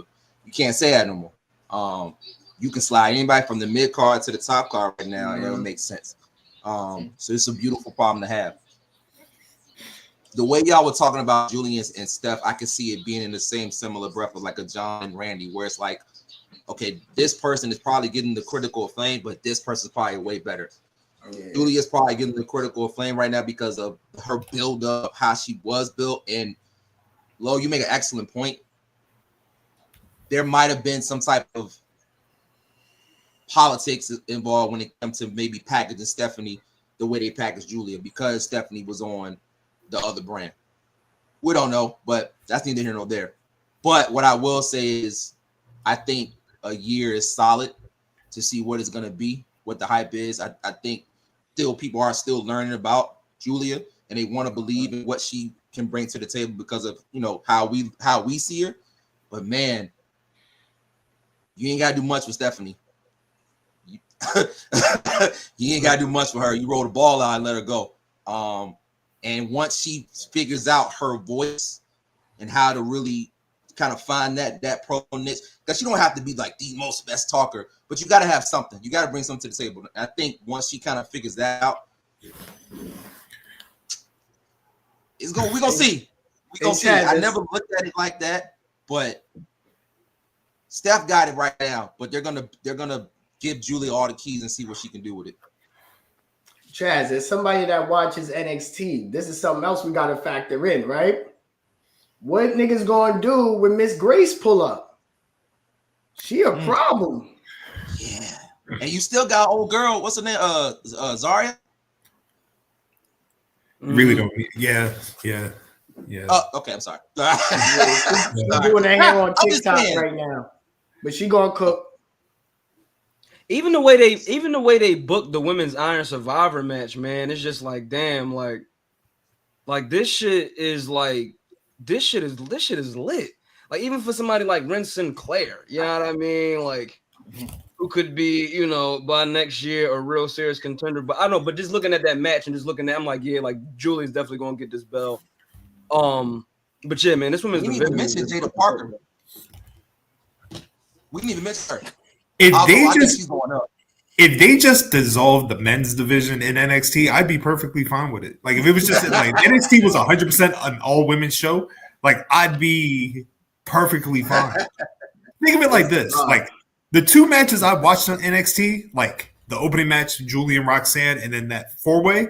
I was good after that. I didn't need. Oh, and then what was it? Toxic Attraction, Fatal Attraction, and as my man Dre said, Freaky Attraction.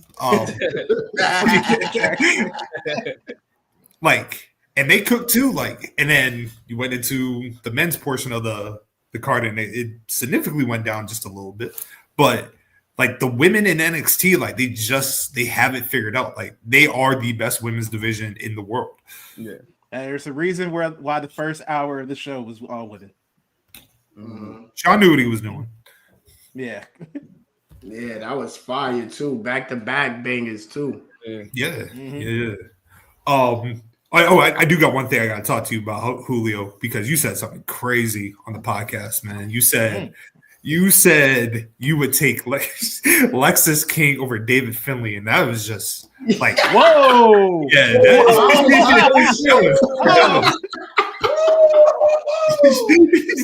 Yo, like, I don't see it. I'm sorry. Like when you were talking about David Finlay, I was like, yeah. Like I'm like, I get it. But then you said Lexis King, and I was like, whoa, buddy. Hold on now. Not too much on Lexis King, man, my boy. Not too much on Lexis. Florida Barbers. Not too much on Lex. Look, man, he's a king, man. That's it. He left his daddy, repping for his daddy, going through it. He trying to do the right thing. He trying to get hot. They tried to bury him after AEW. They tried to say he was finished, washed. He got an NXT bag. Can't hate, man. But listen, I'm not one of them niggas though. Like, please point me in the right direction. Where if you got a David Finlay match, please DM me, send it to me. I want to see it. You ain't like his match with Brody? I'll give it to you. One of the most recent ones. You ain't like it? Why he beat Brody? Good. Why Brody took that? Brody should have politicked that, man. What part of that was in the deal, man? Nah, man, I ain't like that. We gonna get it. Buddy too. I don't like how they do a House of Black, man.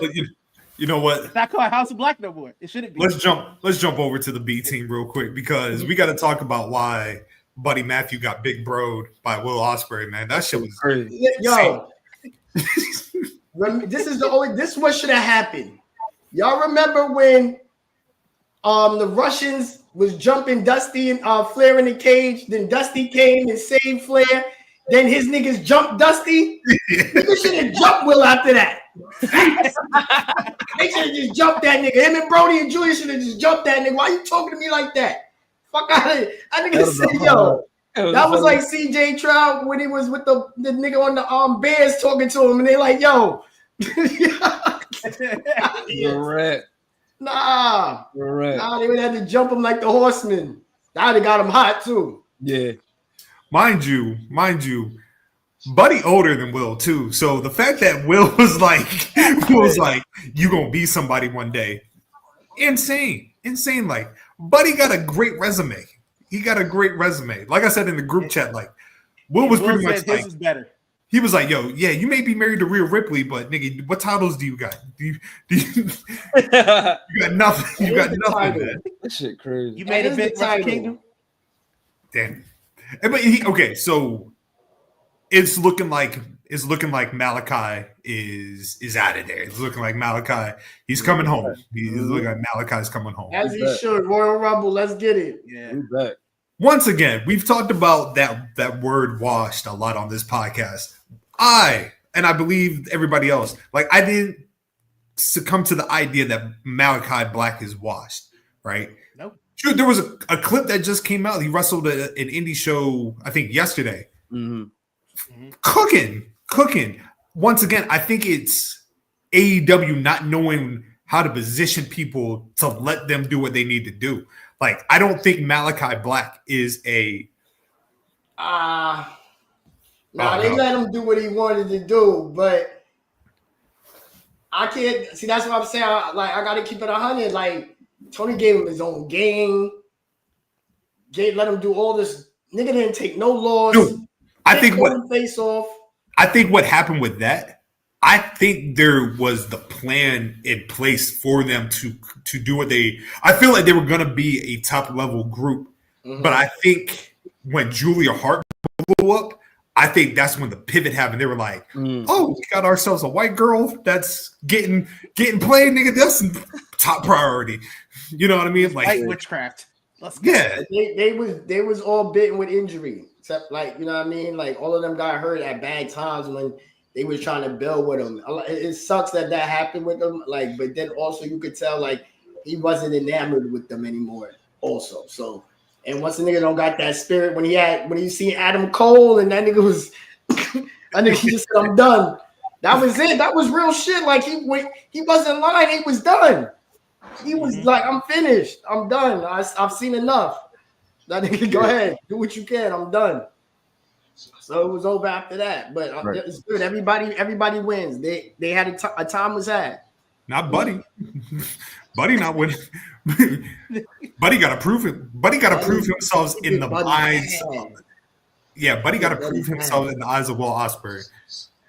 And that was a great match. That's crazy. Oh, incredible match. Shit, Edge, Big Brody last night too. Yeah, but see, even that was a little like. First off, Edge is just in his brethren bag. Like Edge is just, Edge just want to feel something, man. Edge just want to feel hot again. That's it. Like you can feel it. Like the way Hogan, the opposite how Hogan feel it in his bones. Edge feels it in a positive way, wrestling in his bones. Like he love this shit for real. Like I think it's hype. Him and Big Chaz, Big Bill, pardon me, got crazy. It was a solid match. Got crazy last night. That's why I said, oh, he tried to put Big Bill over. He feeling good. Feeling good. How we feel about MJF and Jeff Jarrett? I like Jeff Jarrett. I see something. Oh, yeah. I don't know what I see, but I see something. I don't know what I see though, but I see something. That makes sense. Yeah, they can have some conversations. Some conversations can definitely be had. But what did you say? Who you say you like, Nolo? You said you like Jeff Jarrett? Yeah. I'm like, anytime Jeff Jarrett is on my television, I'm happy. Yeah. So I mean, so if this makes it so Jeff Jarrett gets more TV time that he got to deal with this 3-letter motherfucker, then that's cool. No, it makes sense though. Yeah. But I think it definitely makes sense because like of what Jeff Jarrett got finished talking to us about, boots in hand, all of that shit. What he wants his ambitions to be in this next year. So I think this is a conversation that could definitely be had, and I'm very interested to see what Max Jake Free, as I love to call him, says to this man. One thing Jeff Jarrett not going to do is he's not going to make himself look stupid. No, Jeff coming from a different bag. That's that Jerry Jarrett. Jeff is last outlaw. He see everybody getting their last little year run too. Don't ever think Jeff ain't trying to get $1 a year run too. Yeah. Jeff gonna get his year run to send off too. Fuck you hear about that T-shirt? Huh? He said that sounds like a good T-shirt. Yeah. Jeff ready to work, man. Jeff gonna get a check. But I like Did the check clear? Did the check clear? Oh, it cleared. You ain't see Jared this back-to-back weeks like this. A good check cleared too. Good check cleared. That's when you see Jared back-to-back weeks, a good check cleared. Mm-hmm. Okay, so I'm gonna run y'all a scenario, right? Which one sounds more appeasing to you, right? Would you do the build up to Jeff in the Owen? Like, so, he did the story last year. He didn't make it past the quarterfinals, but let's say Jeff actually makes it to the finals this year, right? Would you have Jeff win the Owen, right? Maybe not necessarily go to, would you be opposed to Jeff Jarrett getting a world title shot at All In Dallas, Texas? Nope. Bring it. All right. Can I be honest with y'all, brothers? Honestly, I love Jeff Jarrett, right? Mm-hmm. But right now, we cannot fuck around. The main objective right now is to get that belt on Kenny Omega. See, like, Jeff should have played this game last year. Like, Jeff kind of got me a little tight. I ain't gonna lie, because, like, we ain't got no room for you to win no belt right now. Like, this nigga Christian still got this shit he trying to cash in. We don't know when that's gonna happen. Like, maybe if we could do something with Christian and Jeff Jarrett and just get, like, that vibe going real quick, let's do that. But we need to get that belt on Kenny expeditiously. That is the one thing we on all the same accord on. We need that belt on Kenny pronto. So this Moxley shit ain't it, man. I love Yuta though. I love Yuta and Death Riders though, but we gotta get this belt on him. So I can see it though, because Jarrett's a hustler. So I'm never going to doubt Jeff Jarrett when it comes to a world title. I've been watching this since I was a young jit. I've been watching Jarrett win world titles, respectfully. So more to see. I'll never forget. I think it was, which one was it? It was King of the Mountain. Oh yeah. Yeah, you know which one. Jeff at the top, he going like this. The crowd just throwing. Yeah. Crowd was heated. The niggas used to be so sick of Jarrett on TNA, man. Yo. That was a reign of terror. Bro, I will never forget remember when Raven won it in 2005? And then I think it was like 3 days later, they were on the website. It wasn't even on TV. They lost it at the Border City Wrestling. Yes, in Montreal. I was so the independent show. I was so confused. I was like, wait a minute. He just won. Who got the title? Jeff Jarrett. Yeah. Hold on, Scott. Hold on, Scott. Let me tell you how much of a hustler. Do you know why that happened? For the year. Do you know why that happened? I do not actually. Do you know what was the next TNA event? That debut on Spike. Don't ever think my man Jeff wasn't going to get that fucking bag. It was Jeff. Yeah. What? Yeah. You don't thought he was going on Spike without that belt? That was a good TV deal. Raven. I love Raven. I'm kidding. I love Raven. On my mama, I love Raven. That's with my whole heart. I love Raven. Yeah. I'm about to play Raven versus Jarrett on 2K later. Facts. For the vibes. That was a fire feud too. Raven versus Jarrett. I could do an hour pod on Raven versus Jarrett. Don't get me started. Listen, bro. They got Wait. Raven. Man, sounds disgusting. That was bad. That was bad Raven too. That was bad Raven. Raven was a little lost. He didn't have it in his heart. Before we move on to Mox and Powerhouse Hobbs, I will say TNA, like, they are a phenomenal YouTube channel because they be uploading full events. Like, oh yeah, they be cooking. But when I was doing my scrolling, TNA, I saw best on demand too. They got the best out of everybody. They cooking everybody. TNA is like, you can have everything. You're good. Yeah. But TNA on the YouTube channel, they uploaded the 2003 match between Jeff Jarrett and Raven. And I remember because that was my introduction to TNA at the time. Like, they had just got D-Lo. Raven was up there. AJ, like Triple X, they were cooking. They were doing great, right?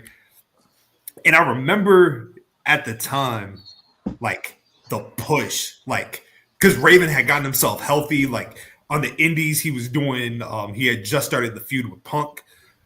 So, like, 2003 was probably Raven's last great year in the game. And I remember everybody was banking on Raven winning the NWA title from Jeff Jarrett. They did I think the feud started in January. I think it was every Wednesday. Wednesday. Shout out to Hotbox Illegal Cable Channel 61. That's how I got into the game. That's how that's what kept me into wrestling. Like, niggas started getting into girls and going outside, and niggas said fuck wrestling. But then I bumped into TNA on Illegal Cable because I seen Scott Hall. I was like, what's Scott Hall doing here with all these WCW ass niggas? And then I see my man TNA. I was like, hold on, I'm feeling like home again. Wait a minute. Then I seen the X Division. I'm like, oh, Jerry Lynn here. Wait, what's going on? So and then I got into Ring of Honor and I never stopped. So at that time, you talking to my spirit. Like, I remember that time with Raven versus Jarrett. They was building it up. Raven had pulled up out of nowhere out of the title because Jarrett would have these bloody matches, very Memphis style bloody matches, big matches every Wednesday they would set up. because they only had the pay-per-view, so they would work angles. It would be like a pay-per-view and an angle at this TV show at the same time. So great times, man. Great times. And I remember that match in particular because the crowd was cheering Raven and booing Jarrett, right? And Jarrett was the babyface. And they went probably about 20, 30 minutes. And it just seemed like Raven was about to win the title. Jeff was like, nope. Never. Jeff was like, that ain't good for business. Never. That don't work for me, brother. A couple weeks later, Jeff Jarrett's defending the NWA title against Disco Inferno. Oh, like, man. it's nasty. Nasty work, man. Nasty. Yeah, that wasn't nasty. Oh, man. I had an interview with Glenn Goodbirdie. I ain't gonna lie. I was just trying to get hot. So I was trying to take whatever content I could. And he was at a signing, and I was trying to really get an interview with Kenta, but nigga was like, he ain't speak English. He was trying to play me, but I get it. Like, niggas needed bread. You feel me? I dig it. I ain't have it. But Glenn Goodbirdie gave me 5 minutes. I respected him for that, giving me the 5 minutes. And I got a little content with him, but I was like, damn, this shit ain't really do no views. He washed. He did bad. He did bad, man. I was just trying to get high, y'all. My bad. I was trying to get high. I ain't gonna lie about it. Powerhouse Hobbs won the Casino Gauntlet. He's wrestling Mox next week. Great show. I want Hobbs in the Death Riders. I ain't gonna lie. Oh, that'd be crazy. Oh, it might change the whole trajectory. The history makes sense. First off, they need more niggas. I'm tired of niggas just pulling up when. That's the thing that's killing the storyline. Niggas pull up when they want to pull up. Like Pac pull up whenever you want to pull up. I was gonna say Yuta is their nigga. Yuta ain't enough. I love Yuta ain't enough. They need a nigga like I was thinking like Joe Kingston or Hobbs, and it all makes sense because Hobbs is really Moxie young boy too. Yeah, but like, what is everybody's perception right now on Powerhouse Hobbs? Like, because you already had the tremendous match with Takesha, right? And I saw a couple people. They were like, "Well, it's Takesha. Like anybody can have a good match." I was like, "Don't disrespect." I was like, "Don't disrespect." They're not putting respect on his name like that, right? Wow. So man get hurt and everybody forget. So you have this match with Mox, right? And Mox is not the most popular person right now in the community from an in-ring standpoint. I've seen a lot of people criticize Mox for like his style. I haven't seen a difference. That Naito match was. I ain't never seen my man. I've seen a lot of Moxley live. I ain't never seen my man like that. That nigga took 6 months off after that. Like, yeah, that Naito match. I felt him. I see it. I see what he's seen. Yeah. I wasn't gonna blame Naito too. I fuck with Naito. Niggas think that I don't love Japanese niggas. I love Naito. So you'll slander Tanahashi, but you respect Naito? Yeah, because you know why? Because you really got it out the mud. Niggas hated him. They tried to put it on him. Niggas hated. Then he came back, and then all he want to do is shout his gang out. How you ain't gonna love a nigga that just want to shout his gang out at the Dome?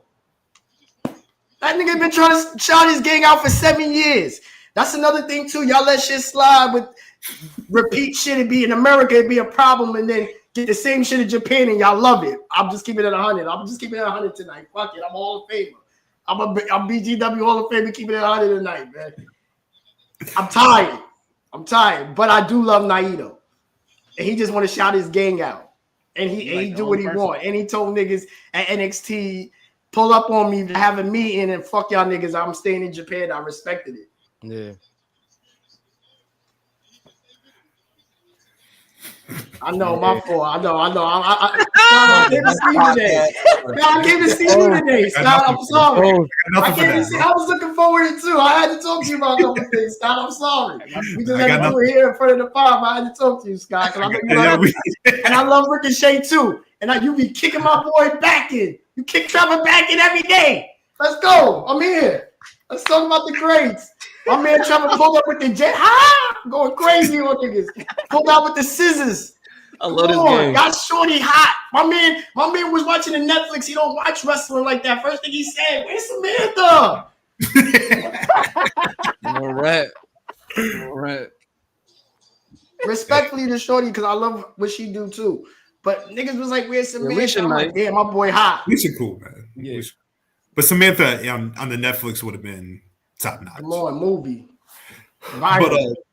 But back to Powerhouse Hobbs. Let's start with Lorenzo, man. How we feeling about his chances on Wednesday? I don't know if I'm liking my boy chances on Wednesday, man. And it's funny, bro. Like, I would love, like, that idea is flush. It would be crazy to see that. Wheeler took the bump the other night. You know what I mean? He got trashed real quick. But yeah, I don't know if I see it for Hobbs in this instance, man. I think that he's coming off of a crazy match with Takeshita. You know what I mean? That was some shit. That was some good shit. But I don't know what Hobbs is always like. I'm always trying to figure out what's next for this guy, and I can't ever figure anything out. Do you think this match determines his placement? Like, as far as like, can he be a main eventer? Yeah, I think that stake is on the match. You know what I mean? But like, depending on the outcome of it, you know what I mean? Like they're gonna make their decision from there. He doesn't have to win the match to necessarily be, like in that. You know what I mean? Like going forward. But I don't know. I don't know if I see it. I don't know if I see it, bro. Yeah, Chaz. With that being said, like Hobbs loses to Kesha, right? He's very likely going to lose to Mox, right? Having 2 losses in 2 championship matches, like, is that a good booking decision from TK? You know what I mean? Like, you can look, like Lorenzo was saying, like, you can look great in defeat, and I have no doubt Mox is going to give Hobbs everything, because Hobbs is a complete talent. Like, you know what I mean? Like, you saw it in the Kesha match, like a great babyface sell, right? Especially for a man of his size. But like having 2 back-to-back losses like that, is that can that hurt Hobbs for the remainder of the year? Can that hurt his chances of being a main eventer?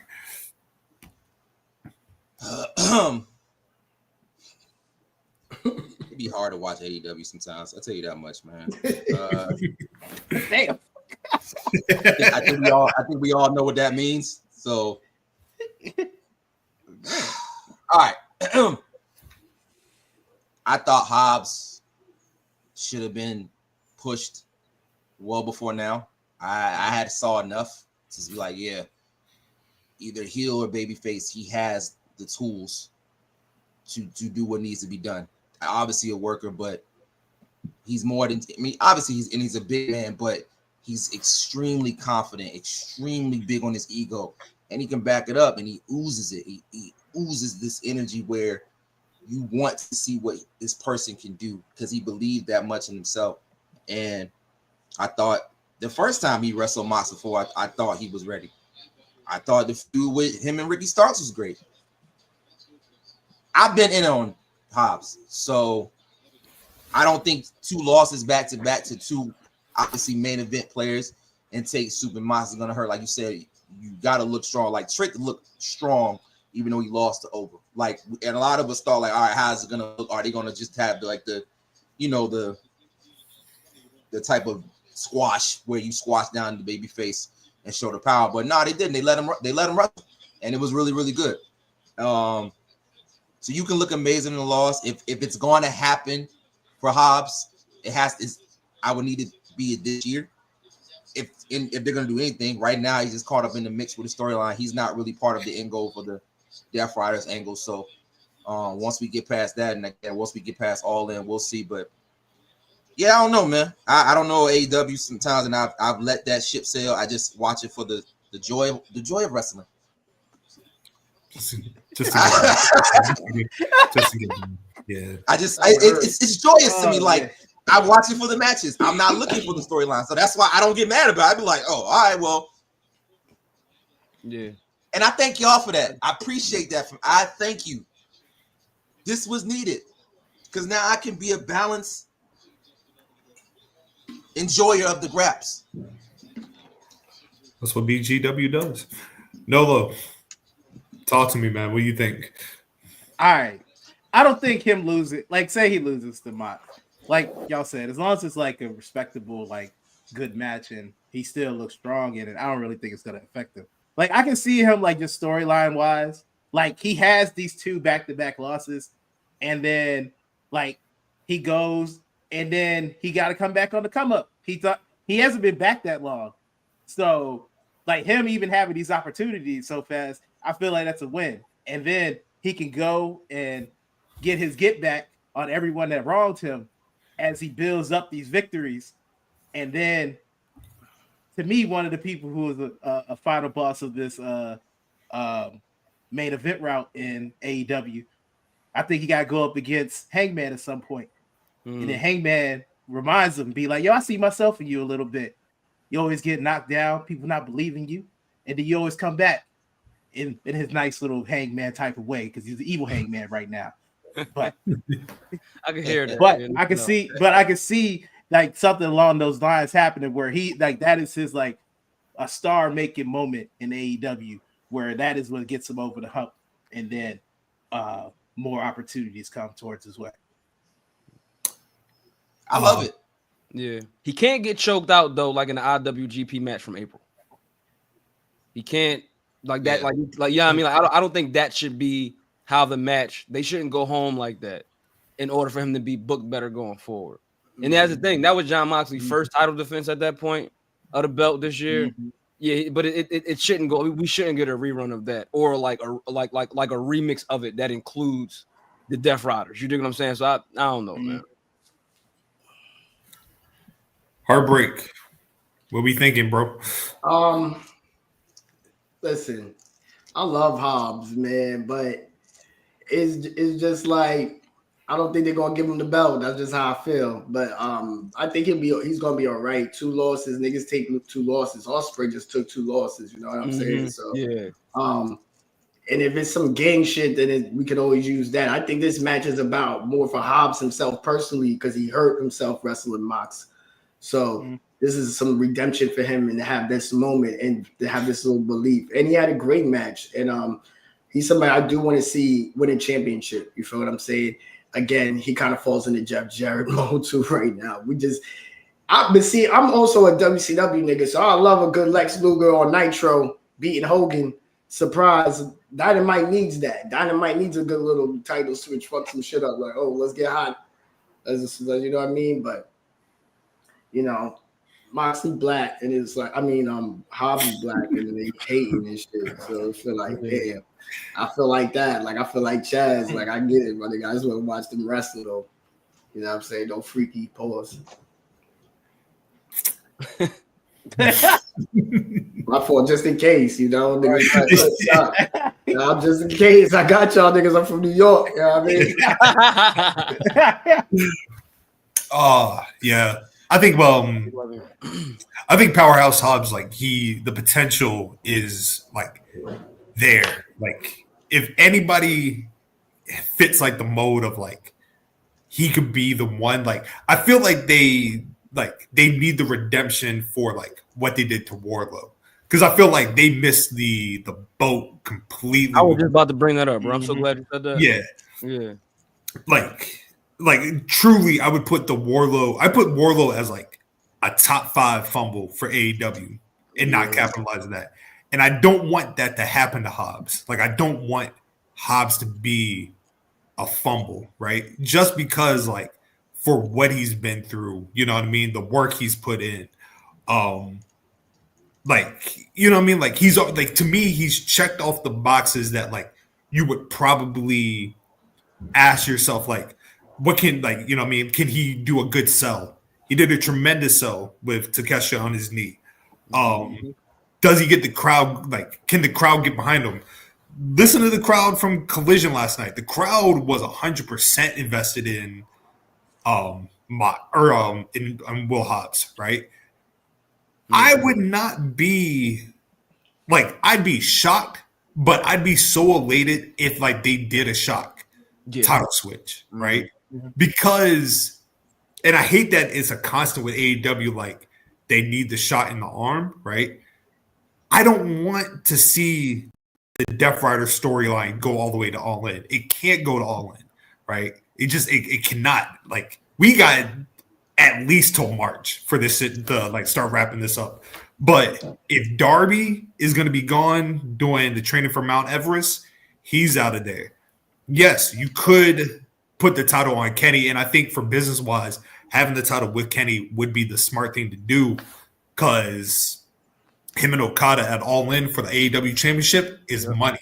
But then that doesn't really need the title in itself. It adds to it, but they don't need it, right? Having Mox lose to Will Hobbs and then doing the rematch in LA, and if I'm not mistaken, I believe he is from the California area. That's a bad date too, by the way. And I hope Private Party don't have them belts. Brooklyn niggas March 9th. If you know, you know. It's a bad night, LA. I don't like that date. Oh shit, yeah, I did. Damn. The day before is my birthday, so I have different reasons to enjoy that weekend. Shout out that day. March 8th's lit. Yeah, March 8th is a great day. March 9th, not as much. Yeah, but yeah, like Will going into Revolution as the world champion, like to me, that'd be huge. Right? So it's one of those things where we're gonna have to wait and see, man. I'm very excited for the match. No, but that recipe though to like start to I mean shit. You know what, man? No. Now that you say that, it's almost like this. This Death Rider shit could have been executed in a way that could have been beneficial to us all, but it hasn't been. Okay. Now, what you're talking about, this is BGW's Black Guy Wrestling Pod. Will Hobbs potentially getting this shock title in order to potentially wrap up. I mean, I see the math. I see the booking mathematics. But the only thing is, and I'm sorry, Julio, but sometimes like your man TK, man, you know what I mean? Like he be so stubborn. He do. And I feel like this could be a moment to really like bring a certain type of turnaround, somewhat to the company, right? Before Revolution, before y'all in. But yeah, I mean, but it's just like, yeah, they need a new leaf. They need to turn some shit over. And Grant, I know we was talking about Oba earlier too. You know what I mean? Like I really hope Oba holds on to that shit for as long as possible going into the takeover stand and deliver. You know what I mean? But the situation with this guy Hobb, now that you see it, like I see it, and that will be crazy. He definitely is from the California area. He's from Palo Alto, I believe. That's not too far from like Stanford University.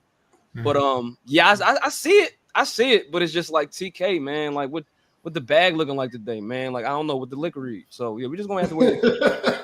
God damn, like my man, because I be, I listen, like Scott sometimes be up here talking shit. I'm like, damn, like when is niggas listening to this? You know what I mean? But no, I'm with you though. I'm with you. We gonna see. They definitely got a mole watching this. Absolutely. There's been too many people. Tap in, man. Listen to niggas, man. Get Hobbs the belt. Fuck it. Turn it up. Turn it up. My goat ain't suffocating for this trash, man. I'm tight. Not for nothing. Yeah, I'm sorry, but not for nothing. Righteous Reg, shout out to Righteous Reg. When we was in Philly on Wrestlemania night, Hobbs walked by and shit. You know what I mean? Dapping niggas up and all that. He was like, "Yo, he's world champion ready. I don't see why." And I just thought about that when Scott was talking. I forgot that we had that conversation that night. But yeah. Let's pull that trigger, man. What the fuck? Yeah, get this shit out of here. Look. The Death Rider story is dead because I believe I saw this Saturday on Collision. Like they're teaming with the Learning Tree. Like that vortex. That's crazy. That's crazy. And put it like that. Like I jinxed that too because I was in the crib this morning and I was like, damn, this nigga Edge feuding with Death Riders on Wednesday and feuding with Jericho on Saturdays. This nigga really love this shit bad. Yeah. He love this shit bad. And now he wrestling all these niggas. And then don't that defeat the whole purpose of what the Death Riders were supposed to be in the first place? Like they were like, oh, everybody fucked up but Chris Jericho. Bet. Tony, listen to the now people, everybody is seeing what I have seen. Tony, listen to the people, Tony. Tony don't care. They just gave that man a new contract. Right. Yeah, that back's money looking good. I think I don't give a fuck what niggas talking about. He riding on niggas, get niggas suspended niggas, got niggas apologizing behind the scenes. He terrorizing niggas, man.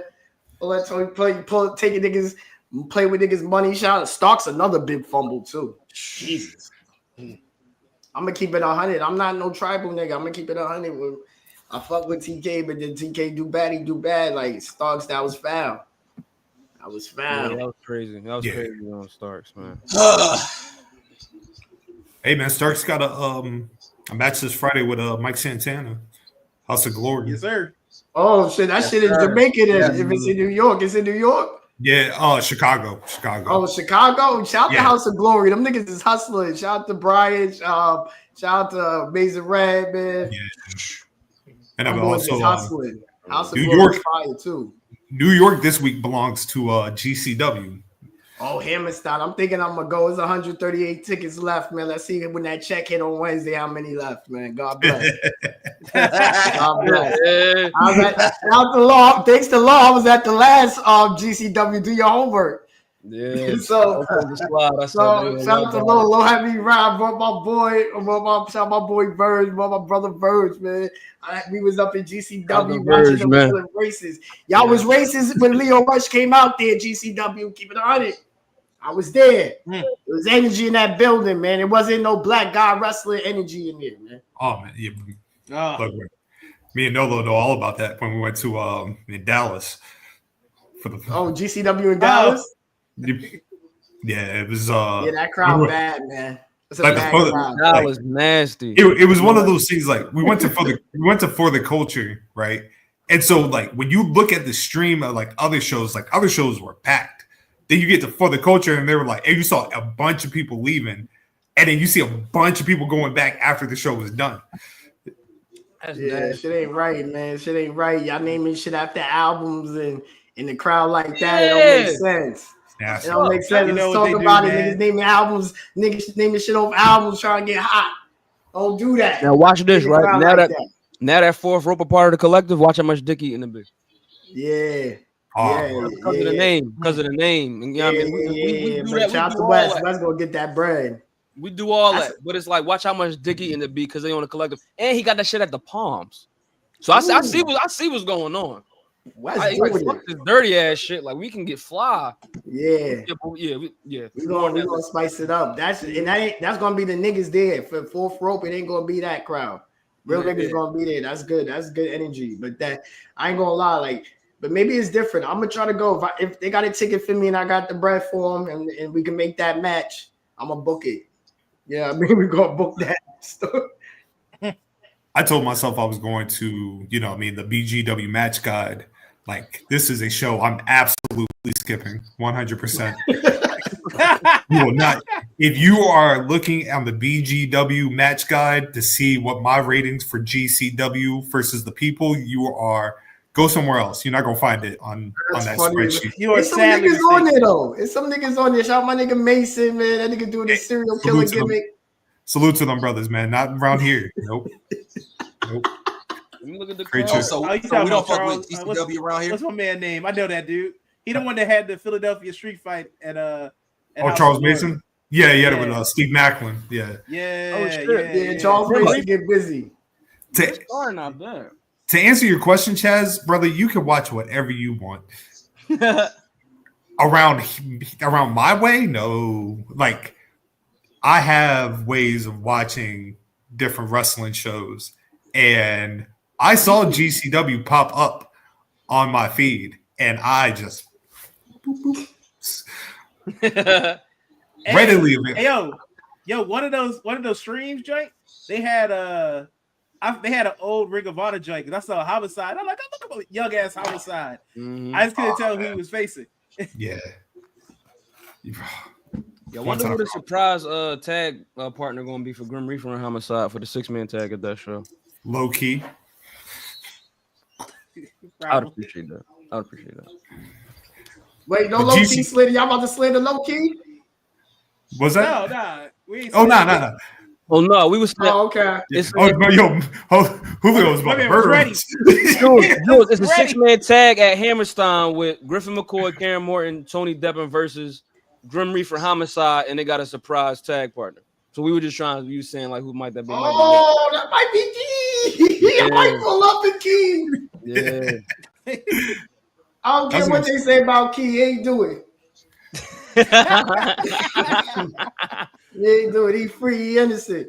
What did Low Key do to get like people? Like I know like this. Like I've always known about like. It's like he never said nothing like crazy. He's just nah. He did. I'm gonna keep it on it. What he did, he fucked niggas up for real, and like He fucked niggas up for real, and a couple niggas he fucked up with some good guys. He fucked up some good guys by accident. Not by accident, but just being him. Fucked some niggas up. And then he was tweeting a little, it was going a little crazy. And then, pandemic, all that, it was a little, but fuck it. Fuck it. He ain't saying no racist shit like Hogan, I don't think. But don't quote me on it either. I can't trust nobody. It's crazy right now. Before we have Chaz talk about Ashe TV, I do want to just say this one thing about Low Key and how the politics of New Japan was kind of crazy, because it was at Wrestle Kingdom where it was him, Finn, and Kota Ibushi. It was a triple threat, and he came out dressed as Agent 47, from the Hitman games, and probably the dopest Low Key has looked like from an attire standpoint, because he wrestled the whole match with the gloves, in the full suit, in the tie. I don't think the jacket came off until like the last 3 minutes of the match. He ain't take that shit off for 2 years after that. That's what I'm saying. And New Japan was like, nah, don't wear it. And he did it anyway. And then they fired him the next day. And I just was like, a conversation could have been had. But I get it. Yeah. I didn't even really like that shit, keep it 100. I ain't like that shit. Like, get ready. I like when he was in the Rottweilers, when he got HUD and he was wearing the cargos. Yeah, the cargos. And the bandana. Yeah. That was gangster. And then I like when he put the shorts on and then he kicked niggas and he get in that Kenta bag. That final battle. I hate that final battle. Whatever. Shout out to Kenta though. I love Kenta. I ain't gonna lie. That's why I be thinking like Kenta, and I'm not to be the dead horse, but I be thinking like niggas like Kenta is fire too. You could put him up there. I love Kenta. Yeah. I was more Mark Fuji, but yeah, I love Kenta. Mark Fuji fire too, and he got some moves stolen from him too. A couple niggas owe him a check. A lot of niggas owe Kenta and Mark Fuji in that era so much money. Yeah. Chazo, Ashe Wrestling episode 1 dropped this past Thursday. It was before you get into that, because you got the. I just want to shout out real quick, Fight Club Pro. You know what I mean? Them titles is beautiful, dog. Yeah. They're holding that show on February 16th in Maryland. Where they're introducing the Fight Club Tag Team Championships. And I'm a belt mark. I like this. That belt is gorgeous. This shit is dog. They 3 for 3 with their belts. Yeah. That shit fire. Yeah. They really them with the belts too. This is black and beautiful. Good like Lord. Even the shape of the main plate is like that's like an African mask. Like the shape of it's just sideways. Yo, they gotta sell these belts. They gotta get this money, start selling these belts. Niggas gotta be running around in the shows with these. Yeah, that's fire. A nigga pull up with that at the show, with a shorty and a good jacket with that. Yeah, oh my god, it's a bad night. It's a bad night for niggas. A bad night for niggas. I guess we gotta stop gaslighting Chaz, man. The mic is yours. I was cool. I appreciate it. Ashe black as fuck, man. That's all. That's like the genesis of everything I'm about to say. Like, they're doing all the right things. They're doing all the right things to really be considered. Well, we already consider them, but to really be considered among the masses as a wrestling company that you need to be at, that you need to go to. They have the right players, they have the right people, they have the right wrestlers, they have the right storylines, they have the right venue. The fan base is loyal. It's a sense of love amongst everybody when it comes to Ashe. And you could tell while watching this first episode. I thought it was amazingly done. I thought the edits, I thought the edits were like right up my alley, like different kind of cuts, mixing different kind of genres of media together to tell a story. You could tell like Darius' fingerprint was all over it. You could feel it. And it made, even though I wasn't there, he made you feel like you were right there front row watching the first couple matches of the first Ashe. It was beautiful seeing Asia Kong, seeing a video package for her, seeing Trish Adora, a video package for her. giving love to D-Lo, giving like small little backstories before the match, and then little like side pieces of the match within the story. Like he would cut to something about the match and cut right back to it. Like you could tell, it's like I want this to be different, and I want it to be black as fuck, but I want it to be outside of the box. And that's what it felt like watching this first episode, man. It was magical. It took me on a ride of just pure rainbows and colors and just all type of dope ass black shit, man. This is different. This is nothing like WWE. This is nothing like this is like AEW type shit. This is us. This is us, stamped, coded, approved. It's a real emphasis on making sure that the blackness is cinema, because we are the visuals, we are the culture, we move this shit in a beautiful way. And watching that first episode lets me know, like, all right, this is happening. This is not a thing we can't be like, it's a flash in the pan. No, this Ashe wrestling, this is gonna happen whether we like it or not. And so it's beautiful that we all can just be in this moment and support it. So absolutely beautiful. Well said. That shit was like wrestling Soul Train. Like the way that yes. You know what I mean? Like this nigga Darius doing the narrations, like he I'm like, yo, this nigga's like, he's like wrestling's Don Cornelius. Black independent wrestling's Don Cornelius. Like that's how that shit bro. You know what I mean? Just like, and then like, you know, Luke performance at the end, like they got one. They got some shit. They got some shit. And I just can't wait to see like this, you know, the next iterations of the episodes they do, like, you know, and we kind of get in certain things, like we got that Darius promo in there, you know what I mean? And we know what's going on with Darius, but like seeing how they're going to document that into the television show down the line, like I can't wait to see like some of the footage from Ashe 4. You know what I mean? I think they said, you know, like the Ashe 4 was like, that was one of them ones. And but I'm just excited to see, like, you know, how much they continue to chop this shit up and put it like in the show's format. Because I know it's one thing to be at the show and like to experience it the way that y'all did, but like the way that they're putting this out to the larger culture, this shit is beautiful. It's like fucking 21st century wrestling Soul Train to me. Well said. Mm-hmm. Well said. That's beautiful. Yeah.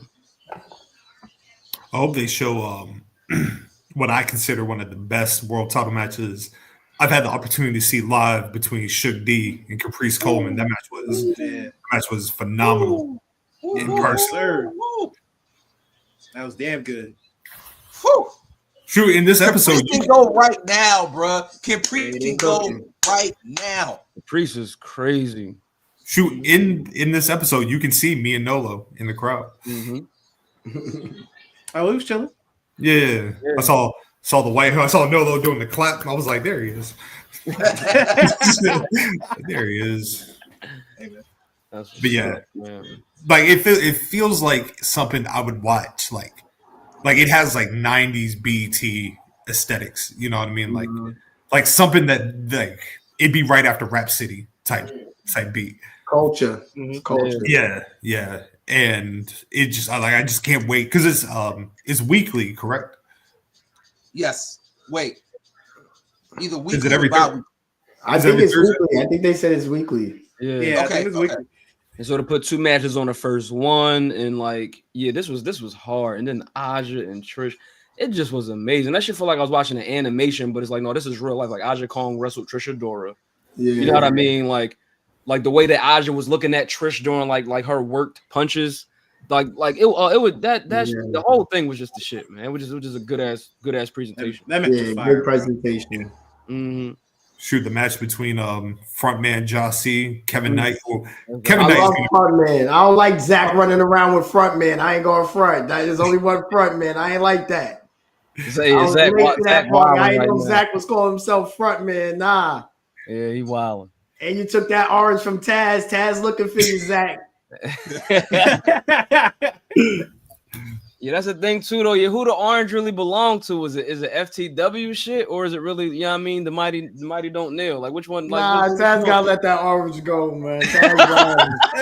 Yeah, right. Yeah, Taz rallying. Like, what you gonna tell the Broncos they can't wear orange? What's going on, man? Right. You know we got that orange. Come on. Big Soto, I gotta say it for Philly. You know that. Do your thing. Do your thing. Do your thing, brother. Yo, I really hope the Mets do well for my nigga. I really want this to happen. Yeah, you big brave. Yeah, the Braves. Yeah, you Braves. Yeah. Yeah, I see all out in at least here tonight. God damn. I need something, man. My Giants is at home. Low ain't stopped smiling all night because of his Eagles. Like, yeah, he chilling. Wicked, man. This is how this should be. But you know, this is always my constant screensaver. This phone, and you know what I mean, just let y'all know this computer. You know what I mean? I always got this shit going on. So this shit is no arena too, right? Clap it up. We lit.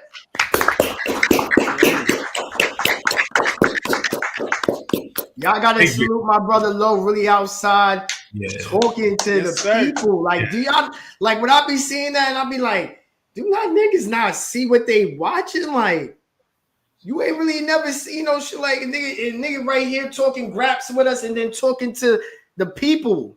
For the people, talking to them people. Suit on, like, yo, listen, I gotta get my shit off. I'm repping my town. Flowers to this young brother and flowers to all of y'all, man. For real. Everybody cooking. I see it. Like, and it's gonna be a time where the world see it, and it's gonna be a bag. We're gonna get these super chats, humper chats. We're gonna get some money because it's enough for nothing. Somebody gotta pay a couple dollars in. Yeah, I mean, this is quality content y'all getting. We about to figure it out. I know Scotland got the play. I'm about to get up with Scotland. Scotland trying to get some money out here. I got to talk to Scotland, man. Hey, man. We always got something always something in the works, man. We always got something in the works. If I'm not mistaken, right now, currently, this is the highest viewership we have gotten on BGW. If I am not mistaken, the highest viewership we have gotten. Yeah. So, yo, shout out to all y'all, man. Facts, man. Almanac Show, Heartbreak Julio music, all that. Tap in with me, you heard? Everybody, every week, man. The Almanac, man. I'm sorry. Listen, man.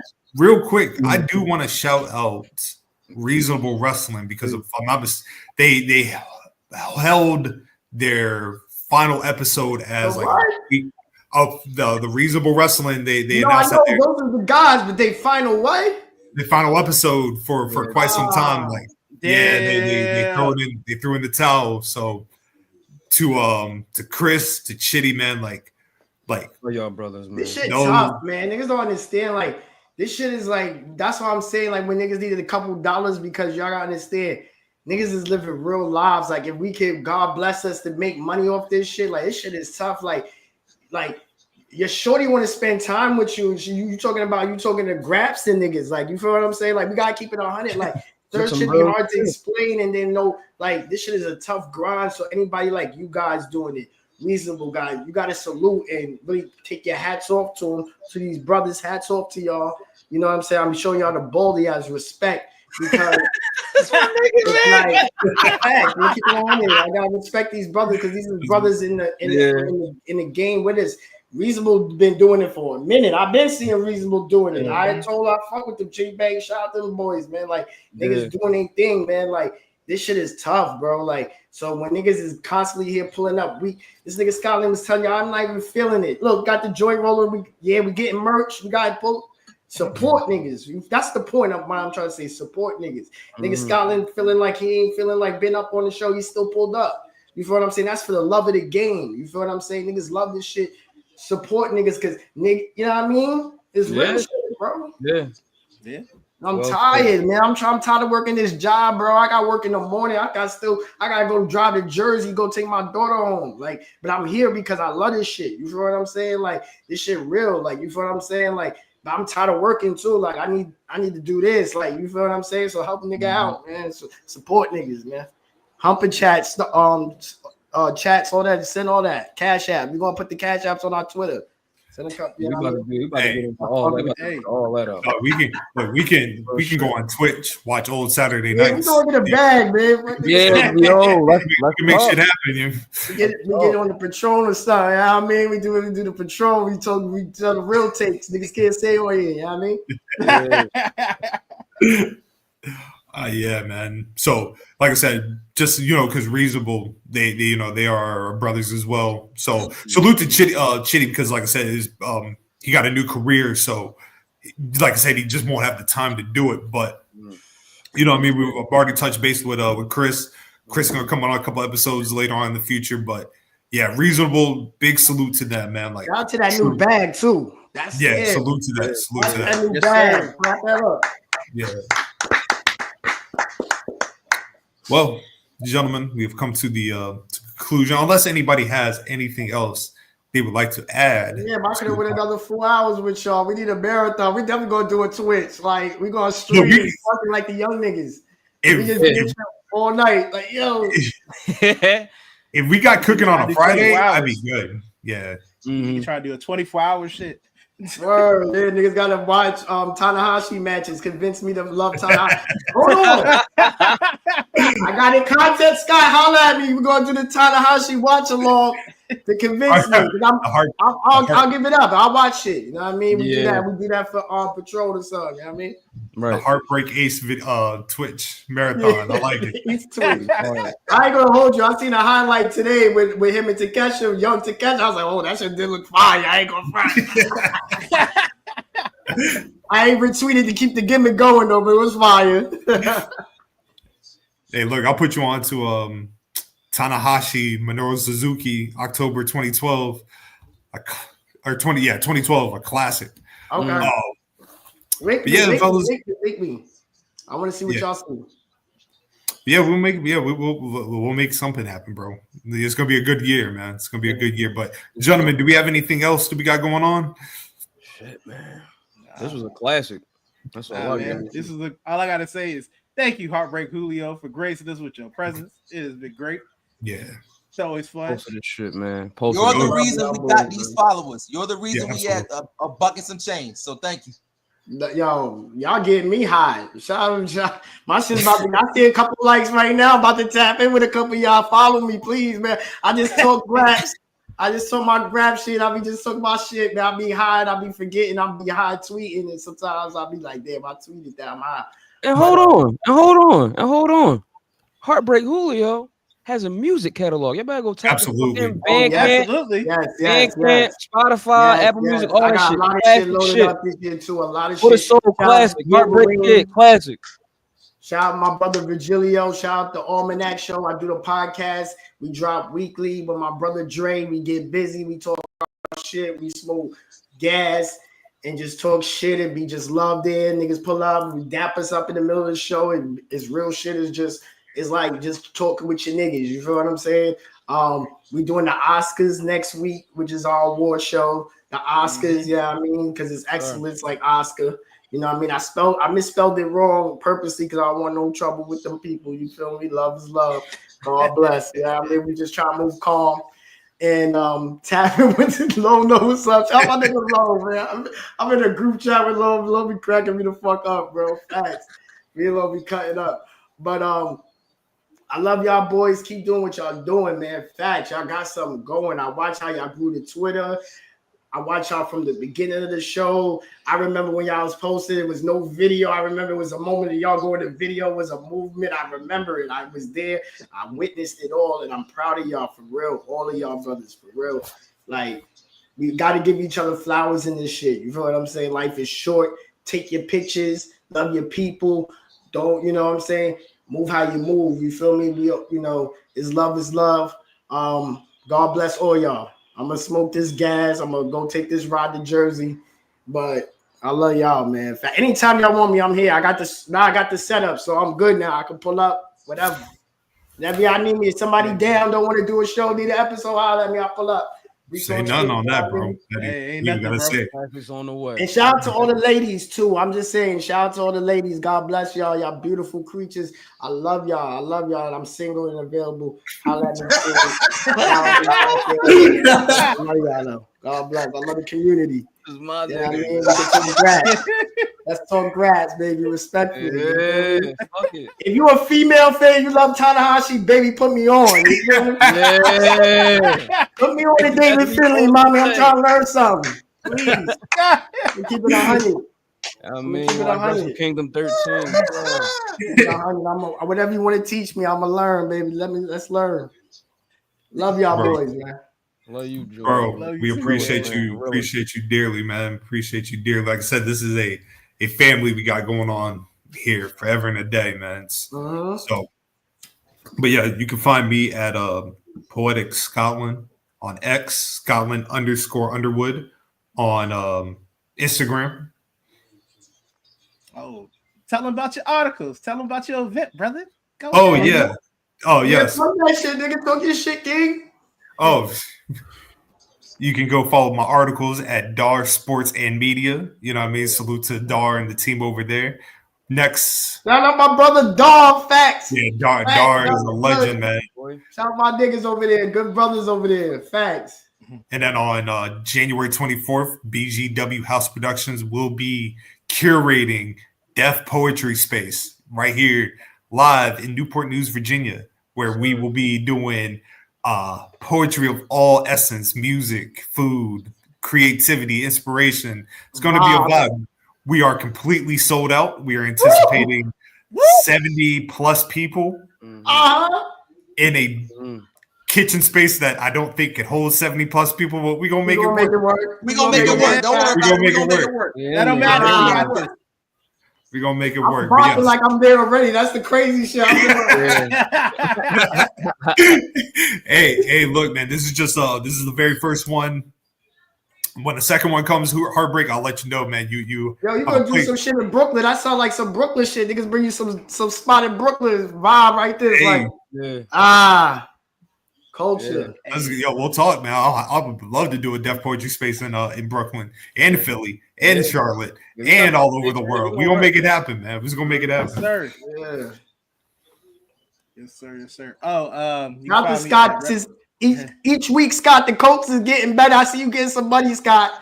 The background was crazy, Scott. I ain't talking about it. I'm just noticing some things, Scott. My bad. Coach. Oh man. Good coach. My nigga ain't been cold on with his shit. You know what I mean? Oh, that's funny. Find me at LOfrmTHELEAD, X, Instagram, Blue Sky. Follow the pod pages on those same 3 platforms. Until the final whistle, we'll be wrapping up the first week in the playoffs. Thank you. I appreciate it. Me and Cheevers got you. But yeah, man. One time for Cheevers, man. One time for Cheevers. That's fire. Yeah, like that. This nigga stupid. Like, this is the realest shit out right now. All kind of shit going on. Listen, support my man Scott. Support the book. Scott, give him the title. What's the title? Oh, Your Love Is Necessary. Your Love Is Necessary. Bam, right there. You see the alley-oop? You see the alley-oop? Beautiful. Bam, right there. Shout out to my man, Nolo, Darius Carter, Green. Support the final whistle. Hater of the year. Heel of the year. Push that. Support my nigga Low. Locker room Low. Support the Graps, but also support his activism. Listen. Low is what I want. I wish a certain wrestler of color was, and that's another conversation for another day. But Low, you are a person that has stature in this rest community, but not only that, uses your platform and uses what you've done to actually be a voice for Black people. So I want to make sure you get your flower on that, because when I see him, like, damn, I wish his energy would rub off on actual Black people in this shit. They got a platform that should have been doing this shit. But again, that's a whole nother conversation that we must have. But until then, shout out to that. Yo, Heartbreak Julio. Support the Almanac. Support the music. Again, one of my favorite videos I ever made was using his beat. Top tier. Thank you so much. Yo, seriously, seriously, as somebody that watched that niggas do 100 videos to 100 West Side Guns and the likes, you feel what I'm saying? I always was like, yo, my music, I always wanted to see one, but I wanted it to be organic. I didn't want to just like, yo, bro, can you do this for me? Like, so when you organically did that moved my spirit. I know that I don't want to speak for Wolverine, but I can confidently speak on Wolverine. That moved them as well. Like, niggas is really fans of this shit, like truly fans of this shit. So to see that was crazy to me. Like that was like one of my favorite moments of last year, like dead ass. So I truly appreciate you for that. I just want to publicly say that. I told you that in private. I told you that on Twitter. I just want publicly on visual so it can be recorded forever. I appreciate you for that. Truly. That's real shit. Yes, sir. I'm about to cry like Cody. I be feeling Cody when you be going through a lot of grief. Shit touch your heart different, bring a little titty eyes. I understand it, Cody. Facts. Again, it was an honor to do it. I mean, like I said before, anybody that's cool with Scott is instantly cool with me. That was enough. And so you made me feel like home when I first got in here. It was you, it was Lo, and it was AL. Like those were the and Hearts. Y'all made me feel like I was supposed to be here. So I love you. Thank you so much. You already know, man. Fuck that. I shout out. Love to Matt. My nigga recuperating right now, but that's all right. That's all right. He gonna get better. Mac, man. The best friend, his toilet right now. Too. So shout out to Mac. Damn, what Mac got going on? Shit. Recruiting. Thank you. Support his recruiting and also support his journey as he continues to be an activist for mental health in all aspects of that. And as for me, y'all know, watch the video, support, visionary. Keep it moving. Keep it moving. Chaz OB, IG, my man Zoe, Twitter, my man Chaz, Blue Sky, but it's just a bookmarker, so don't look for us there. No one's there. Hey man, I'll be there. I'll be there sometimes. Okay. Well, no, I rode down the street. I rode down the street sometimes. See what's good. That's Spike Lee right there. You heard me, Chaz OB. You already know who this is, man. AJ Styles P, Low Chaps, all of those good things, man. The Locker Room Lead is fine. We're gonna have some surprises coming up very soon. Follow me at LOfrmTHELEAD. Follow the Locker Room Lead at the Locker Room Lead on YouTube and Twitch. BGWpod for life, as always. Gentlemen, we are out of the 180s. We are now in the 190s. 90s, babies. We are 10 away. 200. Y'all gonna throw a party for 200? We still don't know what we're doing yet.